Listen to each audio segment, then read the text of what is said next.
పరిశుద్ధమైన నామానికి మహిమ కలుగును గాక. హల్లెలూయా. మరి మధ్యాహ్న కాల సమయంలో మరి మీ మధ్యలో ఉండి దైవ వర్తమానాన్ని అందించడానికి దేవుడు నాకు ఇచ్చిన ఈ మంచి సమయాన్ని బట్టి ప్రభువుని స్తుతిస్తున్నాను. అలాగే ఈ సభలలో చివరి రోజు, ఆఖరి రోజు, ఈ మధ్యాహ్నం మరియు రాత్రి దైవ సందేశాన్ని అందించడానికి నన్ను ప్రేమపూర్వకంగా ఆహ్వానించిన సహోదరులు ఆనంద్ గారిని బట్టి ప్రభువుని స్తుతిస్తున్నాను. వారి కుటుంబాన్ని బట్టి ప్రభువుని స్తుతిస్తున్నాను. వారికి ఉన్న ప్రత్యేకమైన వందనాలు. అలాగే నిన్నటి దినం, మొన్నటి దినం దైవ వర్తమానాలు అందించిన దైవజనులు నాకంటే ముందు మరి చక్కని వర్తమానాలు వారు అందించి ఉంటారని నమ్ముతున్నాను. ఆ వాక్యం ద్వారా కూడా మీరు మీ ఆధ్యాత్మిక జీవితంలో చక్కగా బలపడి ఉంటారని నమ్ముతున్నాను.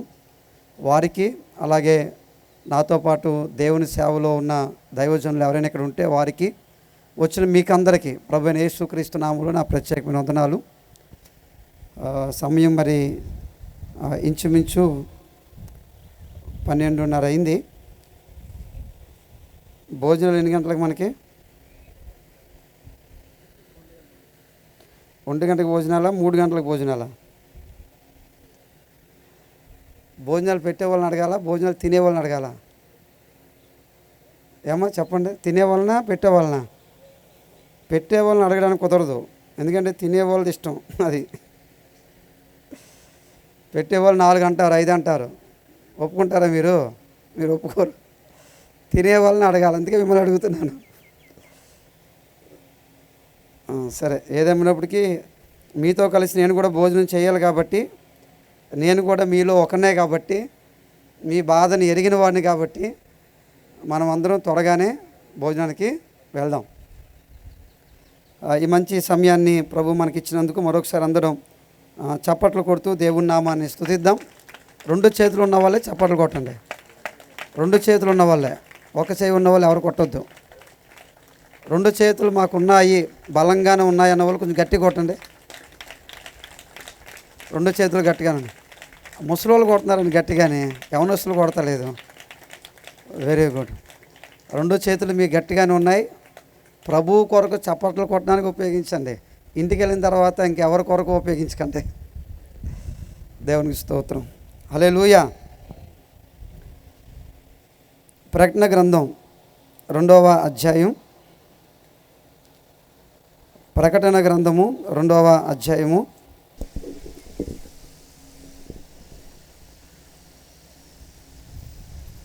మొదటి వచనాన్ని చదువుకుందాం. ఎఫెసులో ఉన్న సంఘపు దూతకు, ఎఫెసీలో ఉన్న సంఘపు దూతకు ఇలాగు వ్రాయము, 7 నక్షత్రములను 7 నక్షత్రములను తన కుడి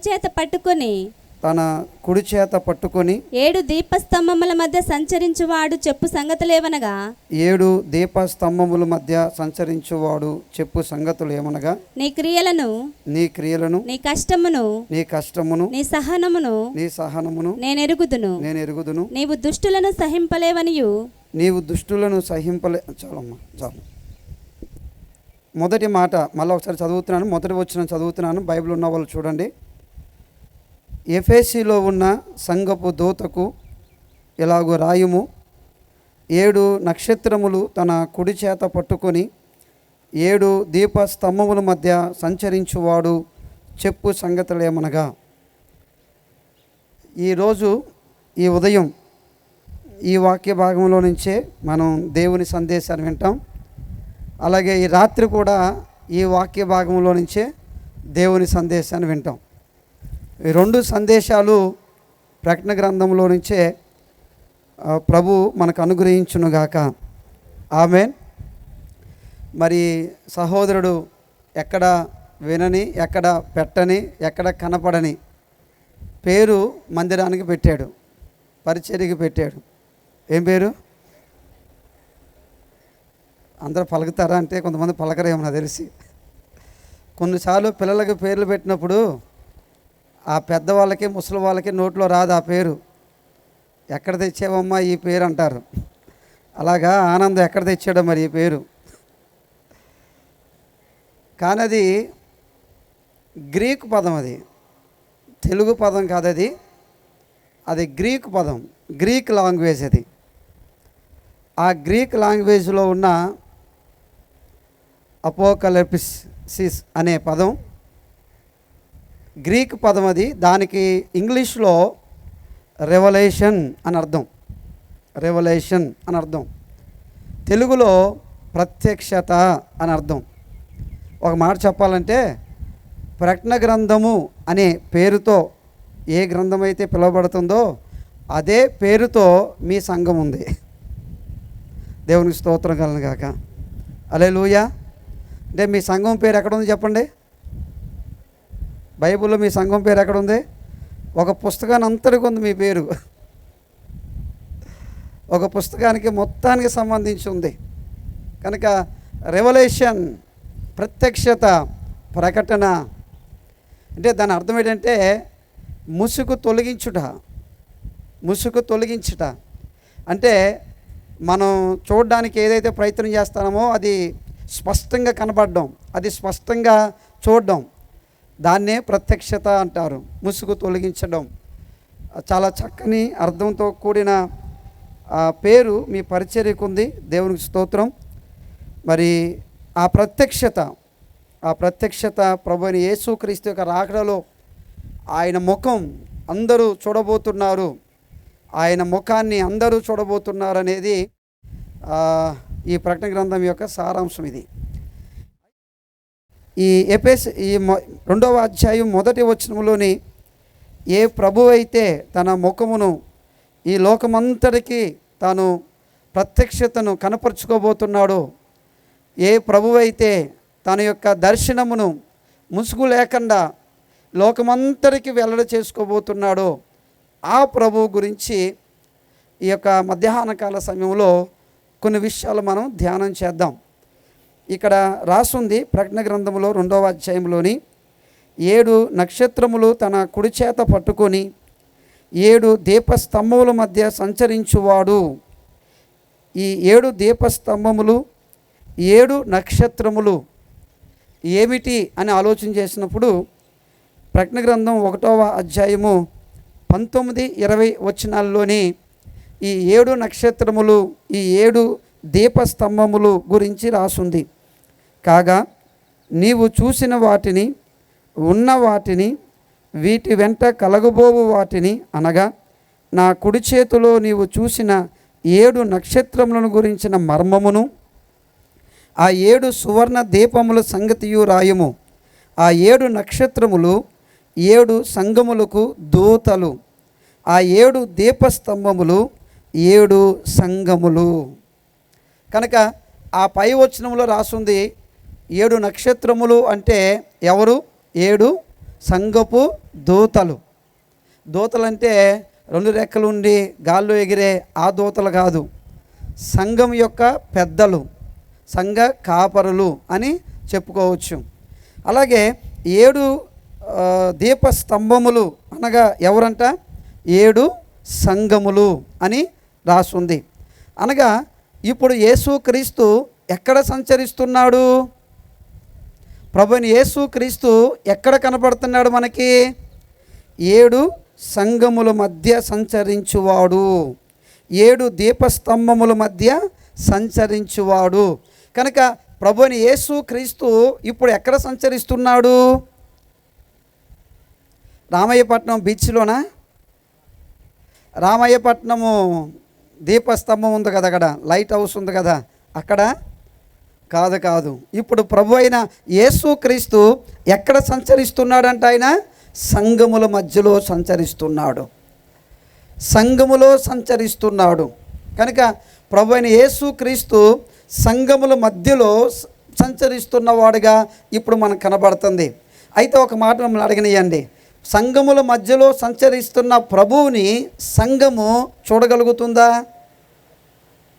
సంఘముల మధ్యలో సంచరిస్తున్న యేసుని సంఘము చూడగలుగుతుందా, చూస్తుందా అంటే ఇది కొంత మనం ఆలోచన చేయవలసిన తలంపు. ఇది ప్రభువు మనతోనే, మన మధ్యలోనే సంచరిస్తున్నాడు.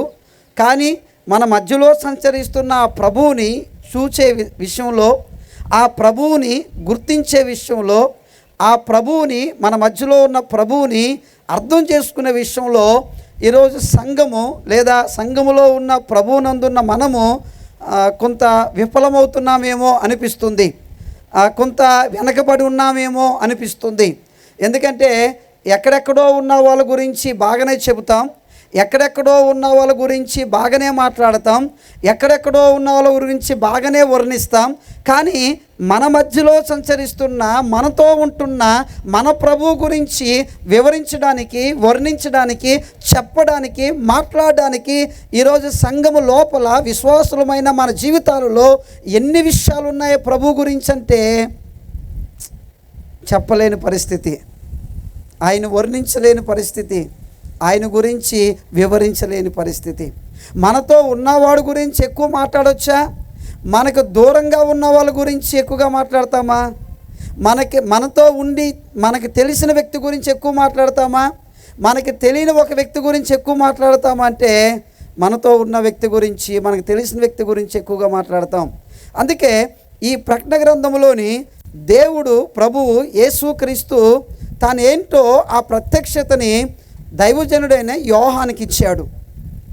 తాను ఏంటో తన ప్రత్యక్షతని ఆ సంఘముల మధ్య సంచరిస్తున్న ప్రభువు తను ఏంటో ఆ ప్రత్యక్షతని తన దాసుడైన యోహానికి ఇచ్చాడు. నేను నమ్ముతున్నాను ఆ యోహానికి ఏ విధంగా ప్రత్యక్షతనిచ్చాడో, ఆ ప్రత్యక్షత అనే పేరు పెట్టుకున్న ఈ పరిచర్యకి, ఈ సంఘములో ఉన్న మీకు, దైవజనుడికి అలాంటి ప్రత్యక్షతను ప్రభు అనుగ్రహించునుగాక. ఆమేన్, ఆమేన్.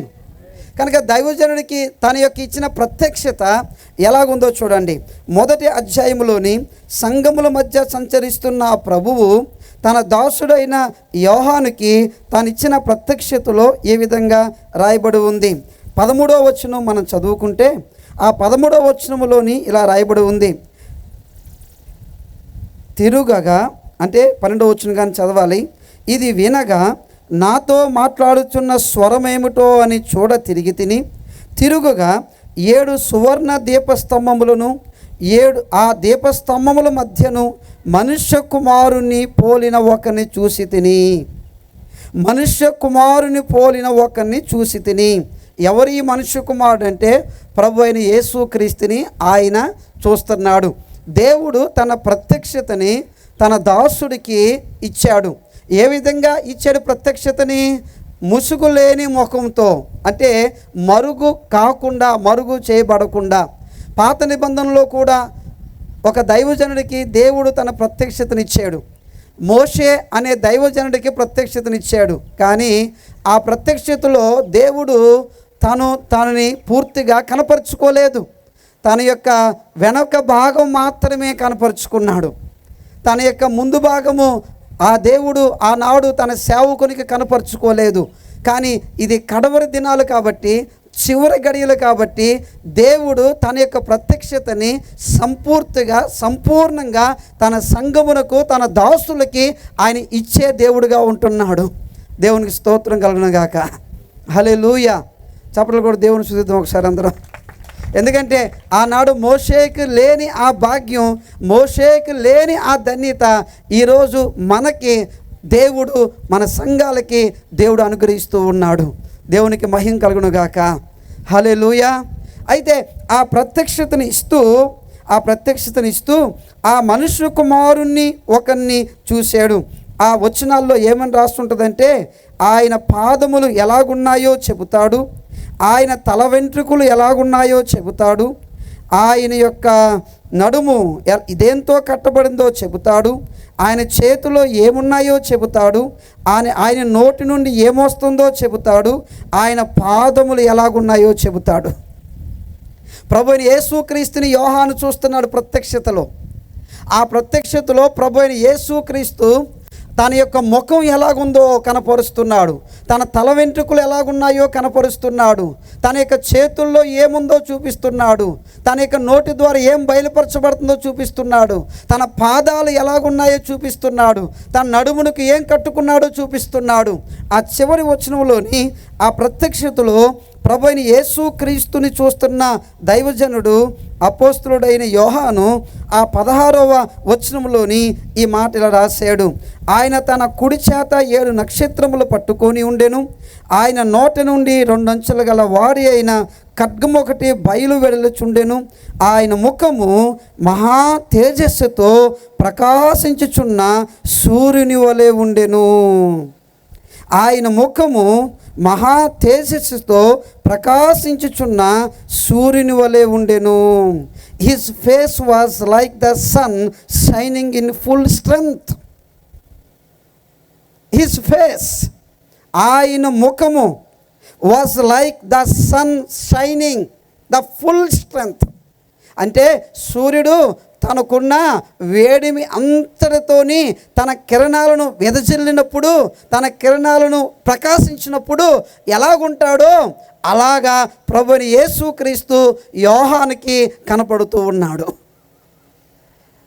చూడగలం అసలు సూర్యుడు తనకున్న బలమంతటిని బట్టి, తనకున్న శక్తి అంతటిని బట్టి తన వేడిని, తన కిరణాలని ఒక్కసారి వెదజమ్మితే ఆ వేడిని, ఆ కిరణాలని మనం చూడడానికి ఈ 2 కళ్ళు సరిపోవు, తట్టుకోలేవు.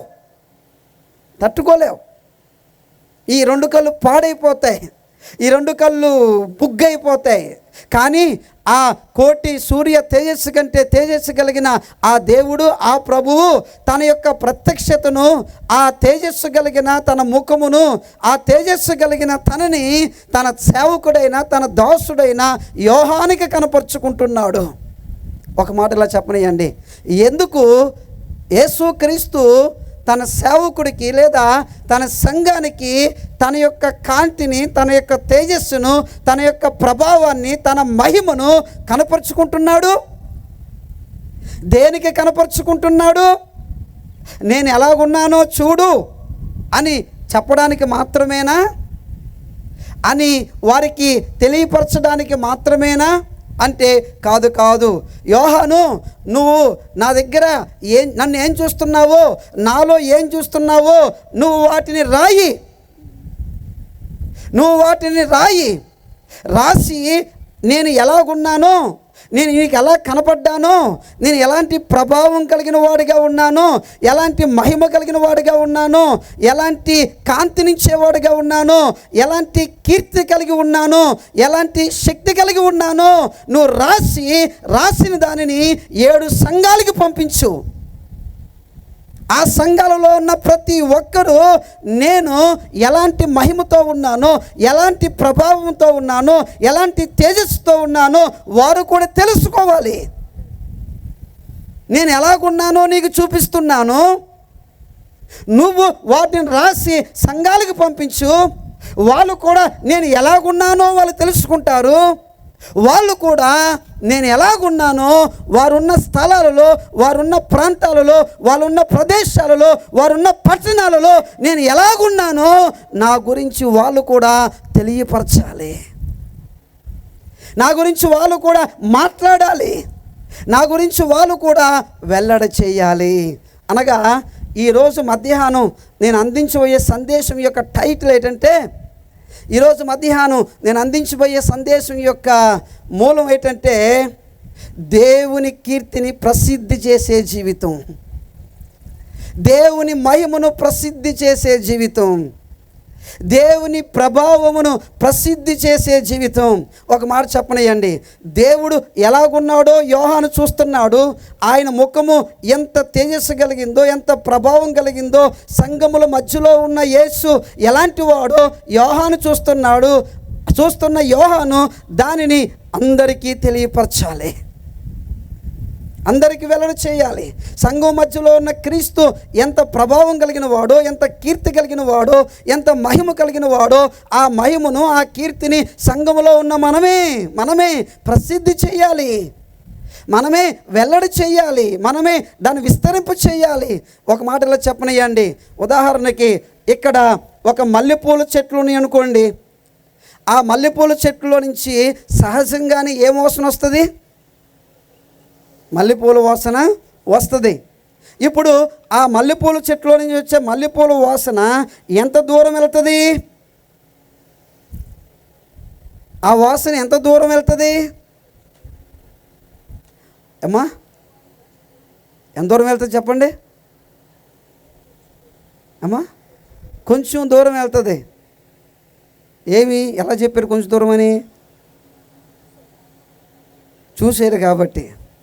అంటే సహజ సిద్ధంగా ఆ మల్లెపూల యొక్క వాసన, ఆ మల్లె చెట్టు దగ్గరికి మనం వెళ్తున్నప్పుడు ఆ వాసన మనకు వస్తుంది, అవునా కాదా? ఇప్పుడు ఉదాహరణకి అదే మల్లెపూల చెట్టు మీద నుంచి ఒక మంచి గాలి వీస్తుందనుకోండి, అప్పుడు ఆ మల్లెపూల వాసన ఎంత దూరం వెళ్తుంది? అప్పుడు ఇంతకు ముందు కంటే ఇప్పుడు ఇంకొంచెం దూరం ఎక్కువ వెళ్తుందా వెళ్ళదా? ఎందుకు? ఆ మల్లెపూ చెట్టు మీద వీస్తున్న ఆ గాలి ఆ మల్లెపూల నుంచి వస్తున్న సువాసనని ఇంతకు ముందు కంటే ఇప్పుడు ఇంకొంచెం ఎక్కువ దూరం తీసుకుని వెళ్తుంది.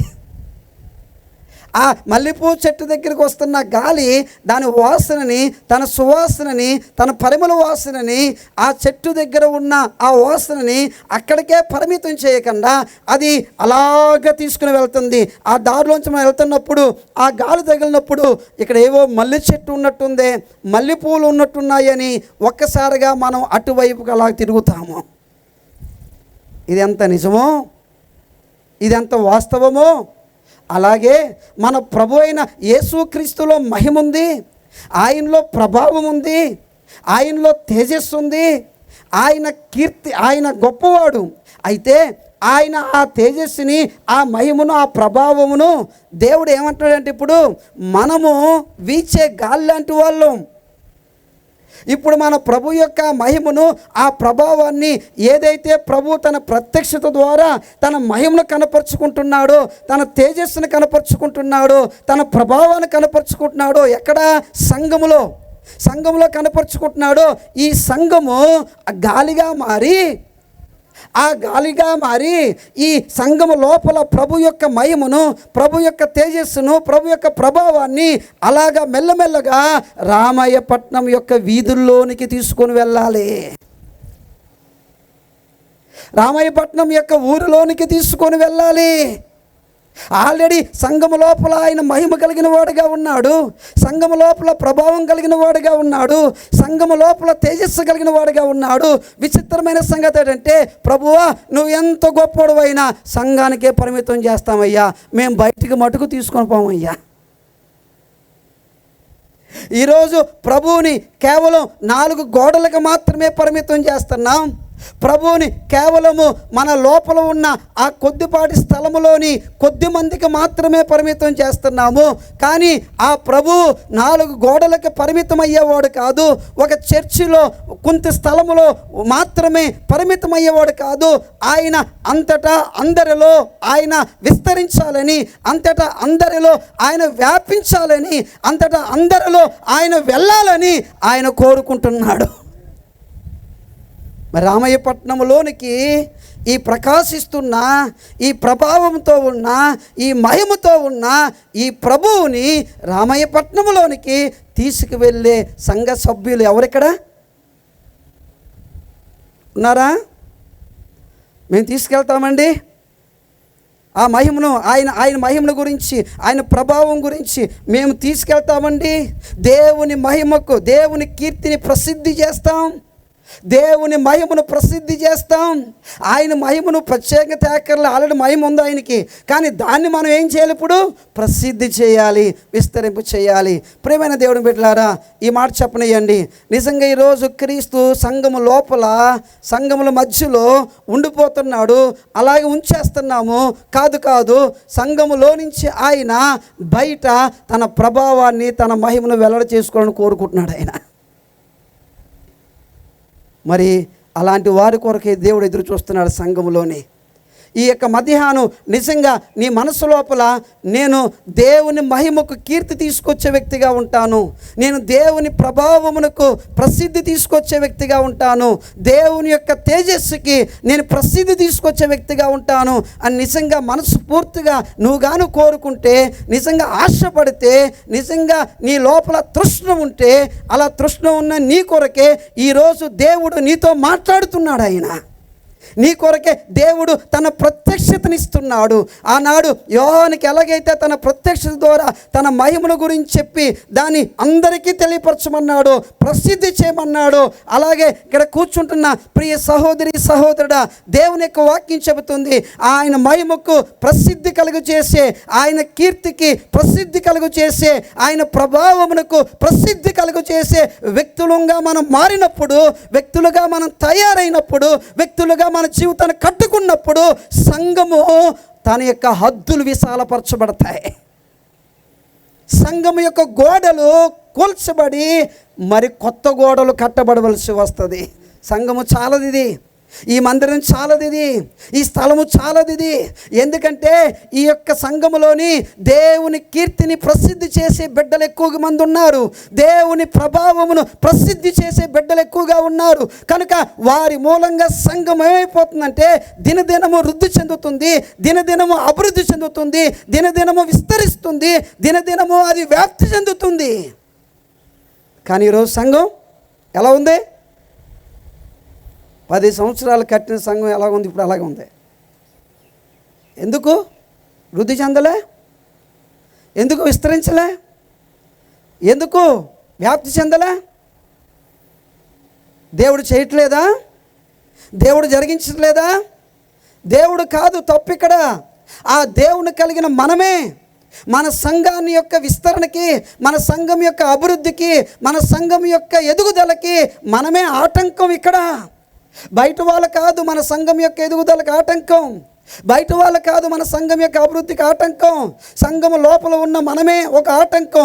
ఎందుకు అంటే ఆ దేవుణ్ణి కలిగిన మనం, ఆ ప్రభావాన్ని కలిగిన మనం, ఆ మహిమను కలిగిన మనం, ఆ కీర్తిని కలిగిన మనం, ఆ కీర్తిని మహిమను సంఘం లోపల 4 గోడల మధ్యలో చప్పట్లు కొట్టుకుంటూ, కంజరు కొట్టుకుంటూ, కీబోర్డు వాయించుకుంటూ, పాట పాడుకుంటూ దేవా దేవా యెహోవా అంటూ ఆయన మహిమను ప్రభావాన్ని ఈ 4 గోడల మధ్యకే పరిమితం చేసేస్తున్నాం. అందుకేనండి ఈరోజు సంఘాలు వృద్ధి చెందడం లేదు, సంఘాలు అభివృద్ధి చెందడం లేదు. ప్రియమైన దేవుని బిడ్డలారా, ఈ మాననిక వేదన నా భారం ఇది. ఆ 10 మంది సంఘంలో, ఆ 15 మంది సంఘంలో, ఆ 20 మంది సంఘంలో, ఆ 30 మంది సంఘంలో, సంఘం వయసు చూస్తే 10 సంవత్సరాలు, సంఘం వయసు చూస్తే 15 సంవత్సరాలు, సంఘం వయసు చూస్తే 20 సంవత్సరాలు, కానీ లోపల పిల్లల మటుకు ఎంతమంది?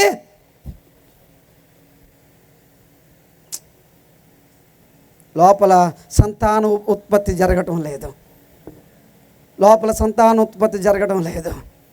ఇది ఒక బాధ, వేదన. ఎప్పుడు జరుగుతుంది అది?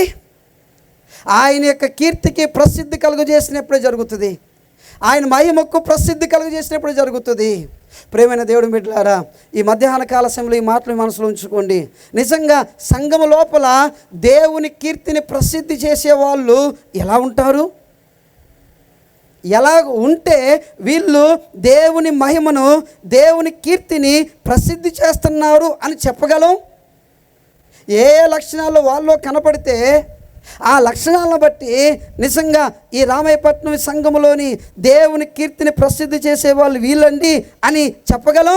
ఇక్కడ కూర్చున్న ప్రియ సహోదరి సహోదరుడా, నిన్ను నన్ను ఒకవేళ దేవుని యొక్క వాక్యం దగ్గర తీసుకొని వచ్చి ఇదిగో దేవుని మహిమకు కీర్తి ప్రసిద్ధి కలుగు చేస్తున్న వాళ్ళు వీళ్ళే అని ఏ కారణాన్ని బట్టి చెప్పగలం? ఏ లక్షణాన్ని బట్టి చెప్పగలం? అంటే ఈ మధ్యాహ్నం ఒక 5 లక్షణాలు నేను మీతో షేర్ చేసుకుంటాను. ఒక 5 లక్షణాలు మీతో పంచుకుంటాను. జాగ్రత్తగా వినండి. నిజంగా దేవుని కీర్తిని ప్రసిద్ధి చేసి ఆ ప్రసిద్ధి చేయబడ్డ కీర్తి ద్వారా దేవుని సంఘమును వృద్ధి చేయాలి, దేవుని సంఘమును ఎదిగింపు చేయాలి, దేవుని సంఘమును విస్తరింపు చేయాలి అనే కోరిక నిజంగా నీ లోపల ఉంటే, ఆశ నీ లోపల ఉంటే ఈ 5 లక్షణాలు ఖచ్చితంగా నీ జీవితంలో కనిపించాలి. ఈ 5 లక్షణాలు నీ జీవితంలో కనపడుతున్నప్పుడే దేవుని కీర్తికి ప్రసిద్ధి కలుగజేస్తున్నవాడుగా నీ జీవితం కనపడుతుంది. రండి, ప్రకటన గ్రంథంలోని ఈ 1వ అధ్యాయములోని ప్రభు అయిన యేసుక్రీస్తు తన మహిమను, తన ప్రభావాన్ని తన దాసుడైన యోహానుకు కనపరిచాడు. చూడండి, యోహాను కనపరిచినప్పుడు ఆ కనపరిచిన దాంట్లోని తన ప్రత్యక్షతని చాలా విషయాలు ఇక్కడ ఉన్నాయి. ఇక్కడ ఎలాగ యేసు ప్రభు కనపడుతున్నాడంటే తీర్పు తీర్చే యేసు కనపడుతున్నాడు ఈ ప్యాసేజ్లో మనకు. ఆయన మామూలుగా తీర్పు తీర్చే యేసుగా కనపడుతున్నాడు ఆయన. అయితే దేవుని యొక్క వాక్యంలోని మార్కు సువార్తలోని ఒక మాట ఇలా రాస్తుంది చూడండి. మార్కు సువార్తలోని ఒక మాట ఇలా రాస్తుంది, దేవుని కీర్తికి ప్రసిద్ధి కలుగు చేసే వారి యొక్క జీవితాలు ఎలాగుంటాయో ఎలాగుండాలో దేవుని యొక్క వాక్యంలో నుంచి ఒక మాట చదువుకుందాం. మార్కు సువార్త 6వ అధ్యాయము 14వ వచనం మనం కానీ చదువుకున్నట్లయితే, 6వ అధ్యాయం 14వ వచనం మనం కానీ చదువుకున్నట్లయితే ఇలా రాస్తుంది, ఆయన కీర్తి ప్రసిద్ధిమాయను గనుక రాజైన హేరోదు ఆయనను గూర్చి విని. చాలమ్మా. The king Herod had news of him because his name was on the lips of all. His name was on the lips of all. యేసుక్రీస్తు యొక్క పేరు, యేసుక్రీస్తు యొక్క నామము అక్కడ ఉన్న ప్రజలందరి యొక్క నోలల్లో నానుతుందంట. అది ఇంగ్లీష్లో ఉంది. తెలుగులో ఏముందంటే ఆయన కీర్తి ప్రసిద్ధిమాయను అని రాస్తుంది. ఒక మాటలో చెప్పనియండి, దేవుని యొక్క కీర్తి ప్రసిద్ధి అవటానికి ఈ ప్యాసేజ్లో, ఈ వాక్య భాగంలో ఏం జరిగింది, ఎవరి ద్వారా జరిగింది అని ఆలోచన చేస్తే జాగ్రత్తగా వినండి. దేవుని కీర్తికి ప్రసిద్ధి 2 కారణాలు బట్టి జరుగుతుంది. ఎప్పుడైనా దేవుని యొక్క మహిమ యొక్క ప్రసిద్ధి 2 కారణాలు బట్టి జరుగుతుంది ఎప్పుడైనా. అందులో మొదటి కారణం ఏంటంటే దేవుడు తన ప్రజలకు చేసే గొప్ప కార్యాలను బట్టి ఆయన కీర్తికి ప్రసిద్ధి కలుగుతుంది. దేవుడు తన ప్రజలకు చేసే గొప్ప కార్యాలను బట్టి ఆయన కీర్తికి ప్రసిద్ధి కలుగుతుంది. ఇది పాత నిబంధనలో మనం చూడగలుగుతాం. యెహోషువ గ్రంథంలో మనకు కనపడుతుంది. రాహాబు అనే ఆ స్త్రీ మరి దేవుడు చేసిన ఆ గొప్ప కార్యాలను విని, ఆ గొప్ప కార్యాలను బట్టి మీ దేవుడు ఆకాశమునకు భూమికి దేవుడైన యెహోవా అని నేను తెలుసుకున్నానని ఆమె చెబుతుంది. అనగా దేవుడు చేస్తున్న గొప్ప కార్యాలు, తన ప్రజల కొరకు చేస్తున్న గొప్ప కార్యాలు ప్రజలలోనికి వెళ్ళి ఆ గొప్ప కార్యాలను బట్టి ఆ ప్రజలందరూ కూడా దేవుడు ఇంత గొప్పవాడా, ఇంత శక్తివంతుడా అని తన కార్యాలను బట్టి సమాజంలో ఉన్న వాళ్ళు దేవుని కీర్తిని ప్రసిద్ధి చేస్తారు. దేవుని కీర్తి గురించి గొప్పగా మాట్లాడుకుంటారు. అది ఒక సందర్భం. అది ఇందుకు బైబిల్లో చాలా వచనాలు ఉన్నాయి. ఇర్మియా గ్రంథము 32వ అధ్యాయము 20వ వచనం మనం చదువుకుంటే, ఇర్మియా గ్రంథము 32వ అధ్యాయము 20వ వచనం మనం చదువుకుంటే ఇలా రాస్తుంది, నీవు ఐగుప్తు దేశములో చేసినట్టు నేటి వరకు ఇజ్రాయేలు వారి మధ్యను ఇతర మనుషుల మధ్యను సూచక క్రియలను మహత్కార్యములను చేయుచు నేటి వలె నీకు కీర్తి తెచ్చుకొనుచున్నావు. నేటి వలె నీవు కీర్తి తెచ్చుకొనుచున్నావు. ఎలాగా? ఐగుప్తు దేశములో నీవు చేసిన అద్భుతాలను బట్టి, ఐగుప్తు దేశంలో నువ్వు చేసిన మహత్కార్యములు బట్టి అప్పుడు ఎలాగైతే కీర్తి తెచ్చుకున్నావో, దానికి ప్రసిద్ధి తెచ్చుకున్నావో, నేడు కూడా అలాగే నీవు చేస్తున్న మహత్కార్యాలను బట్టి, సూచక క్రియలను బట్టి నువ్వు కీర్తి తెచ్చుకుంటున్నావు. అనగా దేవుని కీర్తికి ప్రసిద్ధి కలిగజేసేది ఏమిటంటే ఆయన చేస్తున్న మహత్తరమైన కార్యాలు, ఆయన చేస్తున్న సూచక్రియలు, ఇవి ఆయన కీర్తికి ప్రసిద్ధి కలుగజేస్తున్నాయి. ఇది ఒక విధానం. ఇది రెండో విధానం ఏంటంటే చూడండి, రెండో విధానం ఏంటంటే దేవుని యొక్క వాక్యంలోని ఇలా రాస్తుంది. ఎఫెసీయులకు రాసిన పత్రిక 1వ అధ్యాయము 11వ వచనం మనం చదువుకుంటే దేవుని యొక్క కీర్తికి ప్రసిద్ధి ఎలాగా, ఎవరి ద్వారా కలుగుతుంది అంటే ఎఫెసీయులకు రాసిన పత్రిక 1వ అధ్యాయం 11వ వచనంలోని మరియు క్రీస్తునందు ముందుగా నిరీక్షించిన మనము తన మహిమకు కీర్తి కలుగు చేయవలనని. ఆగండి. తన మహిమకు ఎవరు కీర్తి కలుగు చేయాలంట? తన యొక్క మహిమకు ఎవరు ప్రసిద్ధి కలుగు చేయాలంట? ఏమనుంది అక్కడ వాక్యములోని? మనము అంటే సంఘము లోపలికి వచ్చిన మనము ఇప్పుడు ఆయన మహిమకు కీర్తి కలిగించాలి, ప్రసిద్ధి కలిగించాలి. ఒకటేంటంటే ఆయన చేస్తున్న సూచక్రియలు, ఆశ్చర్య కార్యాలు ఆయన కీర్తికి ప్రసిద్ధి కలుగు చేస్తూ ఉంటే, రెండవ వైపు ఆయన యందు విశ్వాసం ఉంచిన, ఆయన రక్తములో కడగబడిన, ఆయన బిడ్డలముగా, ఆయన సొత్తుగా ఉన్న మన ద్వారా ఆయన కీర్తికి ప్రసిద్ధి కలిగించాలని, ఆయన మహిమకు కీర్తి కలిగించాలని దేవుడు కోరుకుంటున్నాడు. అనగా ఆయన చేస్తున్న తన గొప్ప కార్యాలను బట్టి ఆయన కీర్తి ప్రసిద్ధి అవుతుంది. అలాగే ఆయన రక్షించుకున్న, ఆయన రక్తము చేత మన పాపములు కడిగి మనల్ని పరిశుద్ధపరచుకున్న తన జనాంగము ద్వారా, తన ప్రజల ద్వారా ఆయన కీర్తిని ప్రసిద్ధి చేయాలని దేవుడు కోరుకుంటున్నాడు. ఒక మాటలో చెప్పనయ్యండి, దేవుడు తన కీర్తిని తన చేస్తున్న కార్యాల ద్వారా చేయాలనుకుంటున్నాడు. దేవుడు తన కీర్తి ప్రసిద్ధిని తన ప్రజల ద్వారా చేపించుకోవాలని కోరుకుంటున్నాడు. ఈ రెండిట్లోని ఇప్పుడు ఇక్కడ కూర్చున్న మనం అందరము దేన్ని ఇష్టపడదాము? మొదటి దాన్ని ఇష్టపడదామా, రెండో దాన్ని ఇష్టపడదామా?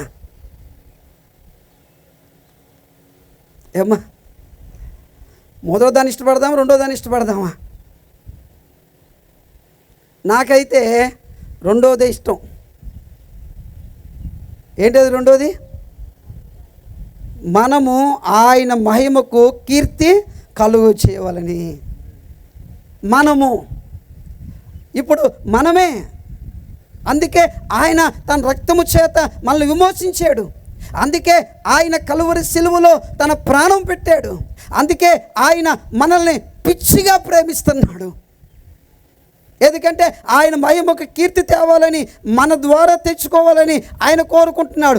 మన ద్వారా తెచ్చుకోవాలని మనం కోరుకుంటే మనం ఏం చేస్తున్నామంటే, లేదు ప్రభువా నన్ను వదిలేయి, నువ్వు ఏదో ఒక అద్భుతమో ఏదో ఒక సూచక్రియో చేసి నీవు పట్టుకుని తెచ్చుకొనయ్యా, నాకెందుకు, నీకు ఒక దండమయ్యా అన్నట్టు మనమేమో మన జీవితాలని తప్పించుకుంటున్నాం.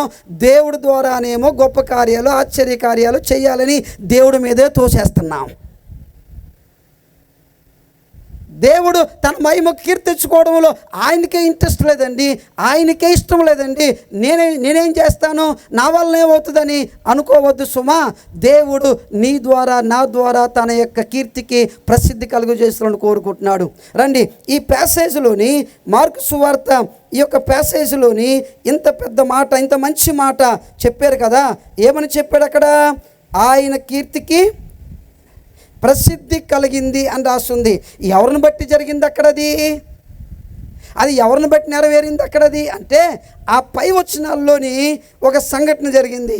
ఆ పై వచనాల్లోని కొంతమంది వ్యక్తులు మనకు కనబడతారు. పై వచనాల్లోని యేసుక్రీస్తు సంభాషణ మనకు కనబడుతుంది. ఇలా అనుకుంటున్నాను, ఆ వచనంలోని ఆయన మహిమకు, ఆయన కీర్తికి ప్రసిద్ధి కలుగు చేసిన వ్యక్తులు కొంతమంది అక్కడ ఉన్నారు. ఆయన కీర్తికి ప్రసిద్ధి కలుగు చేసిన మనుషులు కొంతమంది అక్కడ ఉన్నారు. వారు ఎలా జీవించి ఉంటే, వారు ఎలా బ్రతికి ఉంటే, వారు ఎలాగా వారి జీవితాలు కట్టుకొని ఉంటే ఆయన మహిమకు కీర్తి కలిగింది, ఆయన కీర్తికి ప్రసిద్ధి కలిగిందో మనం తెలుసుకుంటే చాలు, మన సందేశం అయిపోయినట్టే. ఇంకా చూడండి, ఆ ప్యాసేజ్లోని దేవుని యొక్క మహిమకు కీర్తి కలగడానికి ఆ పై వచనంలోని 7వ వచనం కానీ స్టార్ట్ అవుతుంది. ఇది 7వ వచనంలో మనం చదువుకుంటే 7వ వచనంలో ఇలా రాస్తుంది ఈ మాట. ఆయన 12 శిష్యులను తన యొద్దకు పిలిచి వారిని ఇద్దరిగా పంపుచు. ఆగండి. వారిని ఇద్దరిగా పంపుచు. ఆయన కీర్తికి ప్రసిద్ధి కలుగజేసిన మొదటి అంశం ఏంటంటే, ఆయన మహిమకు ప్రసిద్ధి కలుగజేసిన మొదటి అంశం ఏంటంటే, దేవుని యొక్క వాక్యం చెబుతుంది, యేసుక్రీస్తు తన దగ్గర ఉన్న వాళ్ళని ఎలా పంపించాడంట? ఇద్దరిని పంపించాడంట. ఒక మాట నాకు చెప్పాలి మీరు, ఇద్దరు కలిపి పని చేయటము సులువైన విషయమా? ఒక్కరు కలిపి పని చేయడం, ఒకడే పని చేయడము సులువైన విషయమా? ఏమా, ఒకరు పని చేయడం సులువైందా, ఇద్దరు కలిసి పని చేయడం సులువైందా? ఏంటో, ఇద్దరు కలిసి పని చేయడమే సులువు వాస్తవానికి. కానీ ఇద్దరు కలిసి పని చేయగలరా? ఇద్దరు కలిసి పని చేయాలంటే వాళ్ళిద్దరి మధ్యలో ఏముండాలి? నేను ఒక్కడిని ఇది పట్టుకున్నాను, ఇది మోసుకొని వెళ్ళాలి, నేను ఎక్కడెక్కడ పట్టుకొని ఇక్కడ పట్టుకొని అక్కడ పట్టుకొని మొత్తం మీద తీసుకెళ్ళిపోయాను. ఇప్పుడు పాస్టర్ గారు ఏం చెప్పారు, నాకు ఇంకొకరిని జత ఇచ్చాడు, వాడు వచ్చాడు, మీ ఇద్దరు తీసుకెళ్ళి అక్కడ పెట్టమన్నారు దీన్ని. నేను ఇప్పుడు ఇది కింద పట్టుకున్నాను, వాడు పైన పట్టుకున్నాడు, పొరపాటున కింద పడిపోయింది అనుకోండి, అది చేయి జారు ఇంకోటి జారు పడిపోయింది అనుకోండి, అప్పుడు పైన పట్టుకున్నవాడు ఏమంటాడు, నన్ను ఇది పాడైపోయింది కారణం ఎవరు అంటే ఏం చెప్తాడు, వెళ్ళి వాడు సరిగ్గా పట్టుకోలేదండి, వాడు అందుకే పాడైపోయింది, అందుకే చెడిపోయింది అంటాడు. లేకపోతే అది పట్టుకున్నప్పుడు బరువు అటేపు ఉంది, తేలిక ఇటేపు ఉంది, బరువు వాడి మీద పడింది, వాడు దించేసి రే నేను మోయినరా ఎక్కడ చెప్పుకుంటూ చెప్పు పోరా అంటాడు. ఎందుకో మోస్తున్నప్పుడు బరువు వాడికి మీద పడింది, నాకేం కొంచెం తేలిగ్గా ఉంది, అది వాడికి అర్థమైంది, వాడు దించేసి వెళ్ళిపోయాడు. అంటే అర్థం ఏంటి, ఇద్దరు కలిసి నడవడం, ఇద్దరు కలిసి పని చేయడం చాలా కష్టమైన విషయం. ఎందుకో తెలుసా, వారి ఇద్దరి మధ్యలోని ఐక్యత లేకపోతే, వారిద్దరి మధ్యలోని ఏక మనసు లేకపోతే వారు కలిసి ఆ పని చేయలేరు, వారు కలిసి నడవలేరు. అందుకే ఆమోసు గ్రంథములోని ఆమోస్ ఇలాగన్నాడు చూడండి. ఆమోసు గ్రంథములోని 3వ అధ్యాయము 3వ వచనములోని ఆమోస్ ఈ మాట ఇలా చెప్పాడు, సమ్మతింపకుండా ఇద్దరు కూడి నడుతురా, సమ్మతింపకుండా ఇద్దరు కూడి నడవగలరా, to walk together unless they have agreed to meet. వారు సమ్మతించకుండా, అందుకే ఒక్కరిగా పని చేయడం తేలికే కానీ ఇద్దరు పని చేయడం కొంచెం కష్టమే. కారణం ఏంటంటే వారి మనస్సులు కలవాలి, వారి ఆలోచనలు కలవాలి, వారిలో ఏకత్వం రావాలి, వారిలో ఐక్యత రావాలి. ఐక్యత లేనప్పుడు, ఏక మనస్సు రానప్పుడు ఇద్దరు కలిసి నడవలేరు, ఇద్దరు కలిసి పని చేయలేరు. ఒక మాట మిమ్మల్ని అడగనియండి, రామయ్యపట్నంలో ఉన్న దేవుని సంఘస్థులారా, ప్రభువునందు ఉన్నవారులారా, లేదా ఆయా సంఘాల నుంచి వచ్చిన వారులారా, మిమ్మల్ని ఈ మాట అడగనియండి, దేవుని మందిరములో దేవుని సంఘము లోపల ఏక మనసునే చూపిస్తున్నారా, ఐక్యతనే చూపిస్తున్నారా, లేదా మీ వలన దేవుని సంఘములోని వర్గాలు, భేదాలు, విభేదాలు కలిగిస్తున్నారా? ఇద్దరుగా పంపించాడు యేసుక్రీస్తు. వారు ఇద్దరుగా వెళ్ళి మళ్ళీ యేసు యొద్దకు వచ్చారు. అంటే ఇద్దరుగా వెళ్ళి వారు మేము ఏక మనసుతో పనిచేసాం, మేము ఐక్యతతోనే పనిచేసామని వారి లోపల నుంచి దేర్ యూనిటీ, వారిలో ఉన్న ఐక్యతను చూపిస్తున్నారు. దేర్ వన్నెస్, వారిలో ఉన్న ఏక మనసును చూపిస్తున్నారు. ఈ కడవరి దినాలలోని, ఈ చివరి దినాలలోని సంఘము లోపల ఉన్న క్రీస్తు, సంఘముల మధ్య సంచరిస్తున్న క్రీస్తు యొక్క మహిమ, కీర్తి బయటికి వెళ్ళటం లేదు. ఎందుకు వెళ్ళడం లేదు తెలుసా? లోపల ఉన్న మనలోని ఐక్యత్వము, మనలోని ఏక మనసు తక్కువైపోయింది. మీరు ఏమైనా అనుకోండి, ఈరోజు దేవుని సంఘం లోపల 30 మంది ఉంటే 30 మంది 10 గ్రూపుల కింద డివైడ్ అయిపోయి ఉంటారు, 20 గ్రూపుల కింద డివైడ్ అయిపోయి ఉంటారు, 30 గ్రూపుల కింద కూడా డివైడ్ అయిపోయి ఉంటారు. ఎవడికి వాడే. ఏక మనస్సు అనేది, యూనిటీ అనేది. అందుకే చూడండి, ఫిలిప్పీయులకు రాసిన పత్రికలోని దైవజనుడైన అపోస్తలుడైన పౌలు ఈ మాట ఇలాగన్నాడు. ఫిలిప్పీయులకు రాసిన పత్రికలోని 4వ అధ్యాయము 2వ వచనములోని ఈ మాట ఇలాగన్నాడు, ప్రభువునందు ఏక మనస్సు గలవారయుండుడని యువోదియాను సుంటికేను బతిమాలు కొనుచున్నాను. ఎవరిని బతిమాలుకుంటున్నాడంట? అపోస్తలుడైన పౌలు. దైవజనుడు ఎవరిని బతిమాలుకుంటున్నాడంట? యువోదియాను సుంటికేను బతిమాలుకుంటున్నాడు. ఏ విషయంలో బతిమాలుకుంటున్నాడు? డబ్బుల విషయంలోనా? కానుకల విషయంలోనా? కాదు. ఏ విషయంలో బతిమాలుకుంటున్నాడు? వారిద్దరిలోని ఏమీ లేదు, ఏక మనస్సు లేదు వారిద్దరిలో ఐక్యత లేదు. అమ్మా, మీరు పని చేస్తురు కానీ, మీరు కానుకలు ఇచ్చిద్దురు కానీ, మీరు సంఘానికి ఫ్యాన్లు ఇద్దురు కానీ, మీరు సంఘానికి టేబుల్స్ ఇద్దురు కానీ, సంఘానికి మైకులు ఇద్దురు కానీ, చాలా మంచిదే. సంఘానికి ఇవన్నీ ఇవ్వండి, చాలా మంచిదే. అంతకంటే ఇంకా ప్రాముఖ్యమైన విషయం ఏంటంటే మీ లోపల ఐక్యత, మీ లోపల ఏక మనస్సు రానియండి. నువ్విచ్చే ఫ్యాన్లు కాదు, నువ్విచ్చే టేబుల్స్ కుర్చీలు కాదు. ఈరోజు సంఘానికి అవసరం, మందిరానికి అవసరం, సేవకు అవసరమే అవి. కానీ అంతకంటే అవసరమైంది ఏంటంటే సంఘం లోపల ఉన్న సహోదరి సహోదరుడా, మీలోని ఐక్యత కావాలి, మీలోని ఏకమనస్సు కావాలి. నేను మిమ్మల్ని బతిమాలుకుంటున్నాను, మీ కాళ్ళు పట్టుకుంటాను అంటే దైవజనుడు విశ్వాసుల యొక్క కాళ్ళు పట్టుకునే స్థాయికి వచ్చాడు అంటే అక్కడ ఆ సంఘంలోని వాళ్ళిద్దరి మధ్యలోని ఎన్ని విభేదాలు ఉన్నాయి, ఎన్ని గొడవలు ఉన్నాయి, ఎంత మనస్పర్ధలు ఉన్నాయి. నీకు ఒక విషయం తెలుసా? ఐక్యతకి కారకుడు మన ప్రభు, యూనిటీకి కారకుడు మన ప్రభు, ఏక మనస్సుకు కారకుడు మన ప్రభు. అసలు దేవుని యొక్క వాక్యం చెబుతుంది మన ఐక్యతకి, మన ఏక మనస్సుకి ఎన్ని అవకాశాలు ఉన్నాయో తెలుసా సంఘములోని, ఎన్ని ప్రోత్సాహకరమైన విషయాలు ఉన్నాయో తెలుసా సంఘములోని. చూడండి, ఒక 4-5 చెప్తాను మీకు. దేవుని సంఘం లోపల మనం అందరం ఐక్యత కలిగి ఏక మనస్సు కలిగి ఉండడానికి ప్రభువునందు ఒకే విశ్వాసాన్ని కలిగి ఉన్నాం. నీలోను నాలోను ప్రభువునందు ఒకే విశ్వాసాన్ని కలిగి ఉన్నాం. అలాగునే దేవుని సంఘములో నువ్వు నేను ఒకే రక్తము చేత కడగబడ్డాం. ప్రభువునందు ఒకే విశ్వాసం కలిగి ఉన్నాం, ఒకే ప్రభు రక్తము చేత కడగబడ్డాము. అలాగే ఒకే ప్రభు యొక్క వాక్యం మనకి దేవుడిస్తున్నాడు. అలాగే పరిశుద్ధాత్మ దేవుడు ఒక్కడే మనకు అనుగ్రహించబడ్డాడు. అలాగే పరలోకం కూడా మనకందరికి ఒకటే. ఇందులో భేదాలు లేవు. అందరిలోనూ ఒక విశ్వాసమే, ప్రభువునందు విశ్వాసమే. వేరు వేరు విశ్వాసాలు మన దగ్గర లేవు, ఇంకొకరిని విశ్వాసాలు లేవు. ఒకే విశ్వాసం ఉంది. అలాగే ఒకే రక్తం చేత కడగబడ్డాం. అలాగే ఒకే వాక్యాన్ని చదువుకుంటున్నాం. అలాగే ఒకే ఆత్మను కలిగి ఉన్నాం. అలాగే ఒకే గమ్యస్థానానికి, పరలోకానికి మనం వెళ్తున్నాం. మరి మనం అందరము ఒకటే అని చెప్పడానికి దేవుడు సంఘము లోపల ఇన్ని ఉంచాడు.